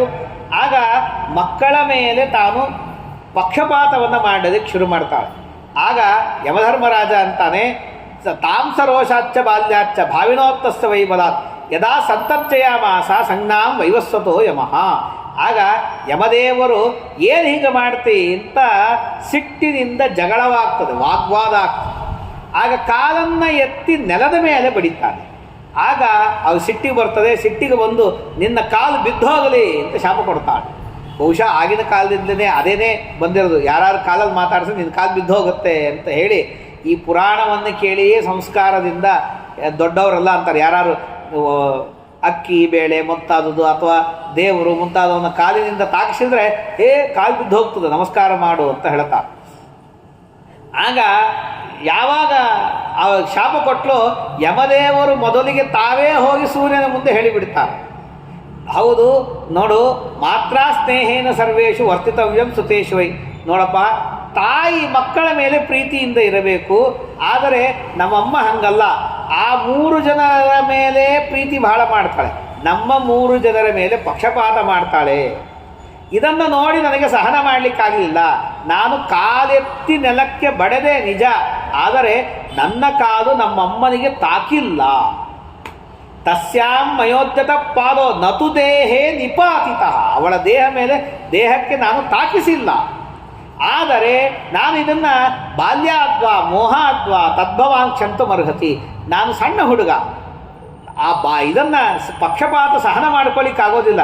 ತಾಯಿ ಅಂತ ಪ್ರೀತಿಯಿಂದ ಹೋದರೆ ದಬ್ಬಿದರೆ ಸಿಟ್ಟು ಬರೋದು ಸಹಜ ಇರ್ತದೆ. ಹಾಗಾಗಿ ಮೋಹದಿಂದ ನಾನು ಶಾಪ ಕೊಟ್ಟಿದ್ದೀನಿ, ಅದನ್ನು ನೀನು ನನಗೆ ಕ್ಷಮಾ ಮಾಡು ಅಂತ ತಾನೇ ಸರೆಂಡರ್ ಆಗಿಬಿಟ್ಟ. ಹಾಗಾಗಿ ಇದನ್ನು ಪ್ರತಿಷ್ಠದ ಆಗ ಅಂತಾನೆ, ಹೌದು ಏನು ಮಾಡ್ಲಿಕ್ಕೆ ಬರೋದಿಲ್ಲ, ನಿನ್ನ ಕಾಲು ಬೀಳುತ್ತದೆ, ಅಪತ್ಯಂ ದುರತ್ಯಂ ಸ್ಯಾತ್ ನಾಂಬಾಕುಜ ಆಗಂತಾನೆ. ಹೌದು, ಜಗತ್ತಿನಲ್ಲಿ ಕೆಟ್ಟ ಮಕ್ಕಳು ಹುಟ್ಟುತ್ತಾರೆ, ಕೆಟ್ಟ ತಾಯಿ ಹುಟ್ಟೋದಿಲ್ಲ. ಅದಕ್ಕಂತಾನೆ ಹೌದು ನೀ ಹೇಳಿದಂತೆ ನಿನ್ನ ಕಾಲು ಬೀಳುತ್ತದೆ. ಏನತ್ವಾಂ ಅವಿಷತ್ ಕ್ರೋಧೋ ಧರ್ಮಗ್ನಂ ಸತ್ಯವಾದಿನಂ. ಇದರಲ್ಲಿ ಏನೋ ಒಂದು ದೊಡ್ಡ ಘಟನೆ ಆಗೋದಿದೆ, ಏನೋ ಒಂದು ಮಹತ್ತರ ಕಾರ್ಯ ಆಗೋದಿದೆ. ಹಾಗಾಗಿ ನಿನ್ನಂಥವನಿಗೂ ಧರ್ಮರಾಜನಿಗೂ ಸಿಟ್ಟು ಬಂತು ಅಂತಂದರೆ ಮಹತ್ತರ ಕಾರಣ ಇರಬೇಕು. ನೋಡು, ಈ ಶಾಪ ತೆಗಿಲಿಕ್ಕೆ ಬರೋದಿಲ್ಲ. ಕ್ರಿಮಿಗಳು ನಿನ್ನ ದೇಹದ ಆ ಕಾಲಿನ ಮಾಂಸವನ್ನು ತೆಗೆದುಕೊಂಡು ಹೋಗ್ತದೆ. ತವಪಾದಾನ್ ಮಹಾಪ್ರಾಜ್ಞ ತತಸ್ಥಂ ಅಪ್ಸಸೇ ಸುಖಂ. ಆ ಕಾಲು ಕೊಳತು ಬೀಳಬೇಕು. ಆ ಕೊಳತ ಭಾಗಗಳನ್ನೆಲ್ಲ ಕ್ರಿಮಿಗಳು ತೆಗೆದುಕೊಂಡು ಹೋಗಿಬಿಡ್ತವೆ. ನಿಂಗೆ ಸುಖವಾಗುತ್ತೆ, ಏನು ಚಿಂತೆ ಮಾಡಬೇಡ, ಮತ್ತೆ ಯಥಾ ಪ್ರಕಾರವಾಗಿ ಸುಖವಾಗಿರ್ತಿ ಅಂತ ಹೇಳಿದಾಗ ತಾನು ಬಂದು ಕೇಳ್ತಾನೆ, ಯಾರು ನೀನು, ಏನು ಮಾಡಿದ್ದಿ ಅಂತ. ಆಗ ಆ ಸಂಜ್ಞಾ ತಾನು ಏನು ಹೇಳೋದೇ ಇಲ್ಲ. ಅದು ನೋಡಿದಾಗ ತುಲ್ಯಮಭ್ಯರಿಕಸ್ಥ ಆತ್ಮಾನಂ ಸುಸಮಾದಾಯ ಯೋಗಾತ್ ತಥ್ಯಂ ಅಪಶ್ಯತ. ಆಗ ಸೂರ್ಯ ತಾನು ಧ್ಯಾನದಲ್ಲಿ ಕುಳಿತು ಧ್ಯಾನದಲ್ಲಿ ಏನಾಯಿತು ಅಂತ ನೋಡ್ತಾನೆ. ಆಗ ಎಲ್ಲ ತಿಳಿತದೆ. ಅವರು ತತ್ವಾಭಿಮಾನಿ ದೇವತೆಗಳೇ ಆಲೋಚನೆ ಮಾಡಿದರೆ ತಿಳಿತದೆ ಅವ್ರಿಗೆ. ಹಾಗಾಗಿ ಅವರಿಗೆ ತಿಳಿತು. ಆಗ ಅವಳಿಗೆ ಶಾಪವನ್ನು ಕೊಡಬೇಕು ಅಂತ ಹೋಗ್ತಾನೆ. ಅವಳ ಕೂದಲನ್ನು ಹಿಡಿದು ಎಳಿತಾನೆ. ಆಗ ಎಲ್ಲ ಸತ್ಯವನ್ನು ಹೇಳ್ತಾಳೆ. ಆಗ ಸರಿ ಅಂತ ಹೇಳಿ ತಾನು ವಿಶ್ವಕರ್ಮನ ಮನೆಗೆ ಹೋಗಿ ನನ್ನ ಹೆಂಡತಿ ಸಂಜ್ಞಾದೇವಿ ಎಲ್ಲಿ ಅಂತ ಕೇಳ್ತಾನೆ. ಕೇಳಿದಾಗ, ಇಲ್ಲ, ಸಂಜ್ಞಾದೇವಿ ನಿನ್ನ ತಾಪವನ್ನು ತಡಿಲಿಕ್ಕಾಗದೇನೆ ಉತ್ತರ ಕುರು ವರ್ಷದಲ್ಲಿ ತಪಸ್ಸನ್ನು ಮಾಡ್ತಾ ಇದ್ದಾಳೆ ಅಂತಂದಾಗ ಅಲ್ಲಿ ತಾನು ಹೋಗ್ತಾನೆ. ಹೋದಾಗ ಹಾಗೇ ಹೋದರೆ ಅವಳು ಮಾತಾಡಿಸೋದಿಲ್ಲ ಅಂತ ಹೇಳಿ ತಾನೂ ಕುದುರೆಯ ರೂಪದಿಂದ ಹೋಗ್ತಾನೆ. ಕುದುರೆಯ ರೂಪದಿಂದ ಹೋಗಿ ಅವಳನ್ನು ಸಮಾಧಾನ ಮಾಡ್ತಾನೆ. ಆಗ ಅವಳಲ್ಲಿ ಹುಟ್ಟಿ ಬಂದವರು ಇಬ್ಬರು ದೇವತೆಗಳು, ಅಶ್ವಿನಿ ದೇವತೆಗಳು ಹುಟ್ಟಿ ಬಂದಿದ್ದಾರೆ. ಆಗ ತ್ವಷ್ಟ ಪ್ರಜಾಪತಿ ಹೇಳ್ತಾನೆ, ತ್ವಷ್ಟ ವಿಶ್ವಕರ್ಮ, ನಿನ್ನ ಪ್ರಕಾಶ ಬಹಳ ಪ್ರಖರ, ಇದು ಎಲ್ಲರಿಗೂ ತೊಂದರೆ ಕೊಡ್ತಾ ಇದೆ. ಹಾಗಾಗಿ ನಿನ್ನ ರೂಪವನ್ನು ಭ್ರಮಿ ಅಂದರೆ ಯಂತ್ರ, ಆ ಯಂತ್ರಕ್ಕೆ ಹಾಕಿ ಅದನ್ನು ಸುಂದರವಾಗುವಂತೆ ಮಾಡ್ತೀನಿ, ಹೆಚ್ಚಿನದನ್ನು ಸ್ವಲ್ಪ ತೆಗಿತೀನಿ, ಮನೋಹರನಾಗುವಂತೆ ಮಾಡ್ತೀನಿ ಅಂತ ಹೇಳಿದ. ಆಗಲಿ ಅಂತ ಹೇಳಿ ತೆಗೆದ ಮೇಲೆ ಮುಖೇ ನಿರ್ವರ್ತಿತಂ ರೂಪಂ ತಸ್ಯ ದೇವಸ್ಯ ಗೋಪತೆ ತತಪ್ರಭುತಿ ದೇವಸ್ಯ ಮುಖಮಾಸೀತ್ಯ ಲೋಹಿತಂ. ಮುಖನೇ ಬಹಳ ಪ್ರಕಾರ, ಆ ಮುಖದಲ್ಲಿ ಇದ್ದದ್ದನ್ನು ಅನೇಕ ಭಾಗಗಳನ್ನು ಯಂತ್ರಕ್ಕೆ ಹಾಕಿ ತೆಗೆದಂತೆ. ಅದು ಹೇಗೆ ಈ ಸೂರ್ಯ ಯಂತ್ರ ಕೂತ್ನೋ, ಅದು ಹೆಂಗೆ ತೆಗೆದ್ರೋ ಏನೋ, ಅದು ದೇವತೆಗಳ ವ್ಯಾಪಾರ, ಅವ್ರು ಮಾಡ್ತಾರೆ. ಆ ತೆಗೆದದ್ದಕ್ಕಾಗಿ ಮುಖದ ಮೇಲೆ ಬಹಳ ತಿಕ್ಕಿದ್ರೆ ಕೆಂಪಗೆ ಇರೋರು ಮುಖ ತಿಕ್ಕದ್ರೆ ಕೆಂಪಾಗತ್ತಲ್ಲ, ಹಾಗೆ ಸೂರ್ಯನ ಮುಖ ಕೆಂಪು ಆಗಿಬಿಡ್ತು. ಹಾಗಾಗಿ ಸೂರ್ಯ ಕೆಂಪಗೆ ಇದ್ದಾನೆ ಅಂತನ್ನುವಂಥ ಮಾತನ್ನು ಆ ಸೂರ್ಯನ ಏನು ತೆಗೆದಂತಹ ಅಂಶಗಳಿತ್ತು, ಅದರಿಂದ ದ್ವಾದಶಾದಿತ್ಯರು ಬಂದರು ಅಂತನ್ನುವಂಥ ಮಾತನ್ನು ಹೇಳ್ತಾರೆ. ಆಮೇಲೆ ಅದರಿಂದ ಉಳಿದ ಭಾಗಗಳಿಂದಾಗಿ ದೇವತೆಗಳ ಆಯುಧಗಳನ್ನು ಮುಂತಾದವುಗಳನ್ನೆಲ್ಲ ಮಾಡ್ತಾರೆ. ಪಿನಾಕಧನಸ್ಸು, ಸುದರ್ಶನ ಚಕ್ರ ಇವುಗಳನ್ನೆಲ್ಲವನ್ನು ಮಾಡಿದ್ದಾರಂತೆ. ಆಗ ಬಂದು ಸಂಜ್ಞಾದೇವಿ ನೋಡ್ತಾಳೆ, ತನ್ನ ಕಾಂತ ಅತ್ಯಂತ ಕಾಂತತರ ರೂಪದಾಗಿರ್ತಾನೆ. ಅಂದ್ರೇನು ಅದಕ್ಕೆ ಹೇಳ್ತಾರೆ ನಮ್ಮಲ್ಲೆಲ್ಲ ಉತ್ತರ ಕರ್ನಾಟಕದಲ್ಲಿ, ಬೆಂಗಳೂರಿನಲ್ಲಿ ಕೂತು ಸೂರ್ಯ ಮನೋಹರನಾದ ಅಂತಂದರೆ ನಾವು ಉಪಯೋಗ ಇಲ್ಲ. ಕಡಪನೋ, ಚೆನ್ನೈನೋ, ತಿರುಕೊಯ್ಲೂರೋ, ಶ್ರೀರಂಗಮ್ಮೋ ಇಂಥ ಊರಿಗೆ ಬಂದು ಸೂರ್ಯ ಮನೋಹರ ಅಂತ ಅನ್ಬೇಕು. ಆ ಊರಿನಲ್ಲಿ ಇರುವ ಸೂರ್ಯನ ಏಳ್ತಾನೇ ಪ್ರಖರವಾಗಿ ಬರ್ತಾನೆ. ಹಾಗಾಗಿ ತನ್ನ ಹೆಂಡತಿಗೆ ಮನೋಹರನಾಗುವಂತೆ ಚೆನ್ನಾಗಿ ಅದಕ್ಕೂ ಮಾಡಿದ್ದಾರಂತೆ. ಇದಾದ ಮೇಲೆ ಯಮಧರ್ಮರಾಜ ತಾನು ಬಹಳ ತಪಸ್ಸನ್ನು ಮಾಡಿ ಆ ತಪಸ್ಸಿನಿಂದಾಗಿ ಲೋಕಾಧಿಪತ್ಯವನ್ನು ಪಡೆದಿದ್ದಾನಂತೆ. ಜೊತೆಗೆ ಧರ್ಮರಾಜ ಅಂತ ಪಡೆದಿದ್ದಾನಂತೆ. ಪಿತೃಗಳಿಗೆ ಅಧಿಪತಿಯಾಗಿದ್ದಾನಂತೆ. ಮನು ವಯೋಸ್ವತ ಮನು ಆಗಿದ್ದ. ಆಮೇಲೆ ಸಾವರ್ಣಿ ಮನು ಅವನಿಗೆ ಮುಂದಿನ ಕಲ್ಪದಲ್ಲಿ ನಿನಗೆ ಪದವಿಯನ್ನು ಮನ್ವಂತರಾಧಿಪತಿ ಪದವಿಯನ್ನು ಕೊಡ್ತೀನಿ ಅಂತ ಬ್ರಹ್ಮದೇವರು ಹೇಳಿದ್ದಾರೆ. ಮೇರು ಪರ್ವತದಲ್ಲಿ ಈಗೂ ತಪಸ್ಸನ್ನು ಮಾಡ್ತಾ ಇದ್ದಾನೆ. ಅಶ್ವಿನಿ ದೇವತೆಗಳು ನಾಸತ್ಯ ಮತ್ತು ದಸರರು ಅಂತ ಹೇಳಿ ದೇವತೆಗಳ ವೈದ್ಯರಾಗಿದ್ದಾರಂತೆ. ಇದೆ ಹೀಗೆ ಸೂರ್ಯನ ಕುಟುಂಬದ ಚರಿತ್ರೆ ಅಂತ ಹೇಳಿದ ಮೇಲೆ ಇದಾದ ಮೇಲೆ ಐಲೋಪಾಖ್ಯಾನವನ್ನು ಹೇಳ್ತಾರೆ. ಇಲ್ಲ, ಪುರೂರವನ ಕಥೆಯನ್ನು ಹೇಳ್ತಾರೆ. ವೈವಸ್ವತ ಮನುವಿಗೆ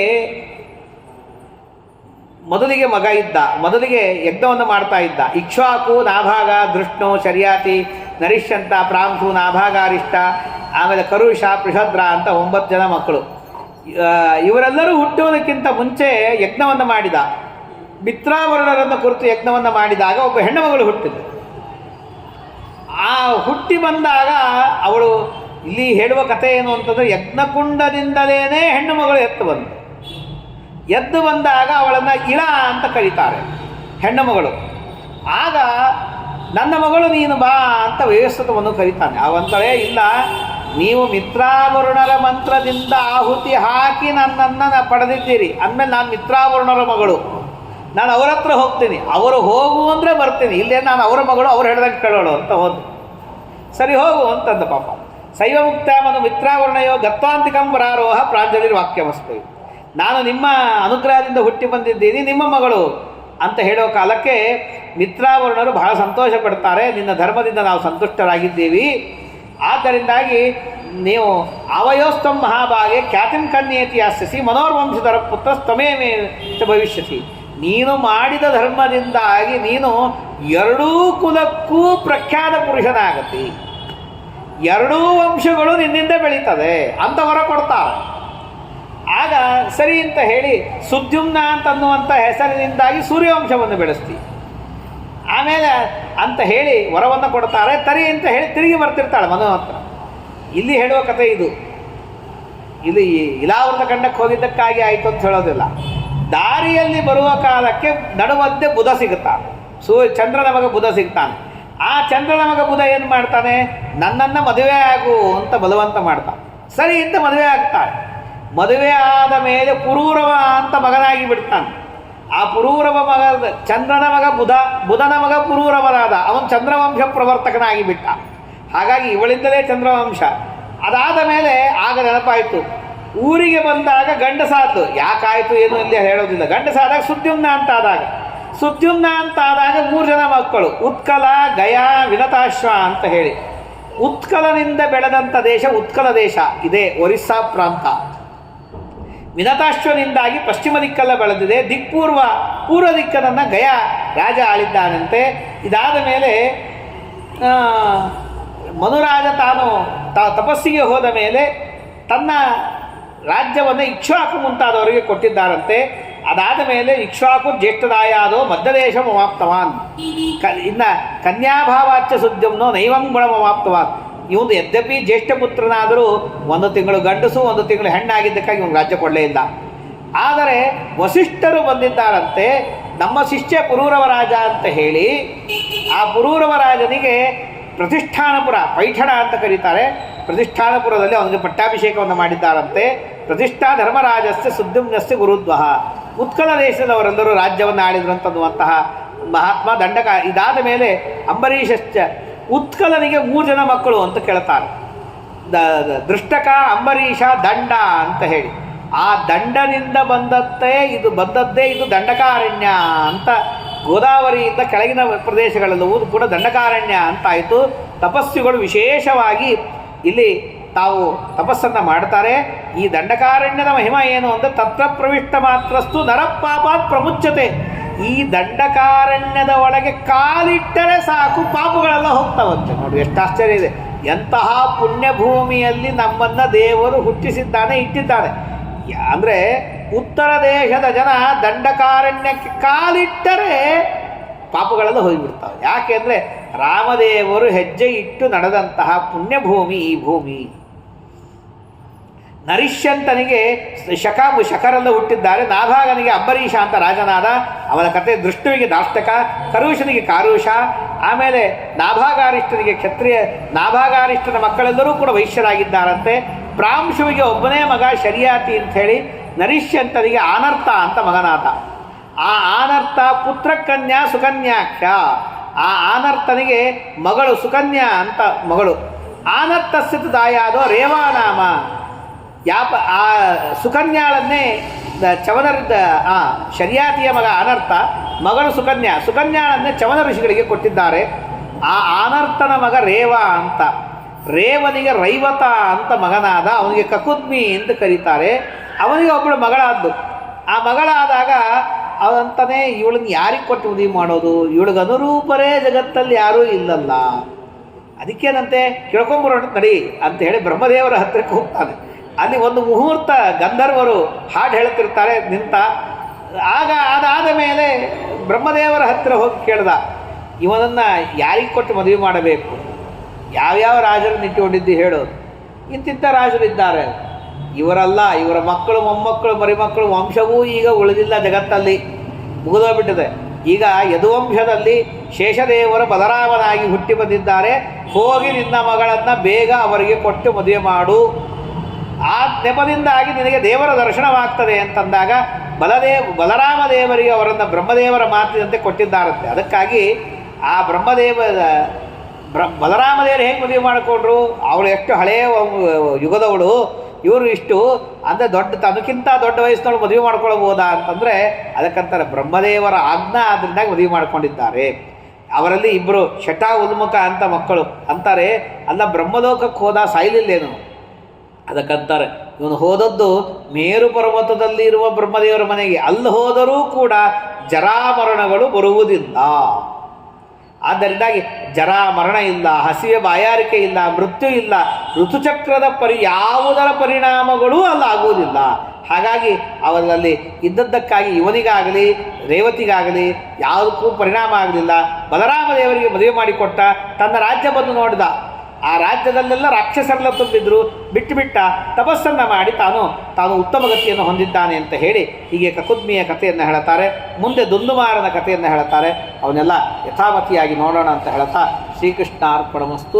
ಕಾಯೇನ ವಾಚ ಮನಸಾ ಇಂದ್ರಿಯರ್ವಾ ಬುದ್ಧಾತ್ಮನಾವಾ ಸ್ವಸ್ವಭಾವಾತ್ ಕರೋಮಿ ಯದ್ಯತ್ ಸಕಲಂ ಪರಸ್ಮೈ ನಾರಾಯಣಾಯೇತಿ ಸಮರ್ಪಯಾಮಿ. ಹರಿವಂಶೋ ಹರತ್ತೇನಃ ಜನ್ಮಜನ್ಮಸು ಸಂಚಿತಂ ಅಪುತ್ರಂ ಪುತ್ರಂ ಕುರ್ಯಾತ್ ವಂಶಮುನ್ನಾಮಯೇತ್ ಸದಾ ಅನೇನ ಭಾವಿಯತ್ ಪುಣ್ಯಂ ಅವಾಪ್ನೋತು ಗುರುರ್ಮಮ. ಶ್ರೀಕೃಷ್ಣಾರ್ಪಣಮಸ್ತು.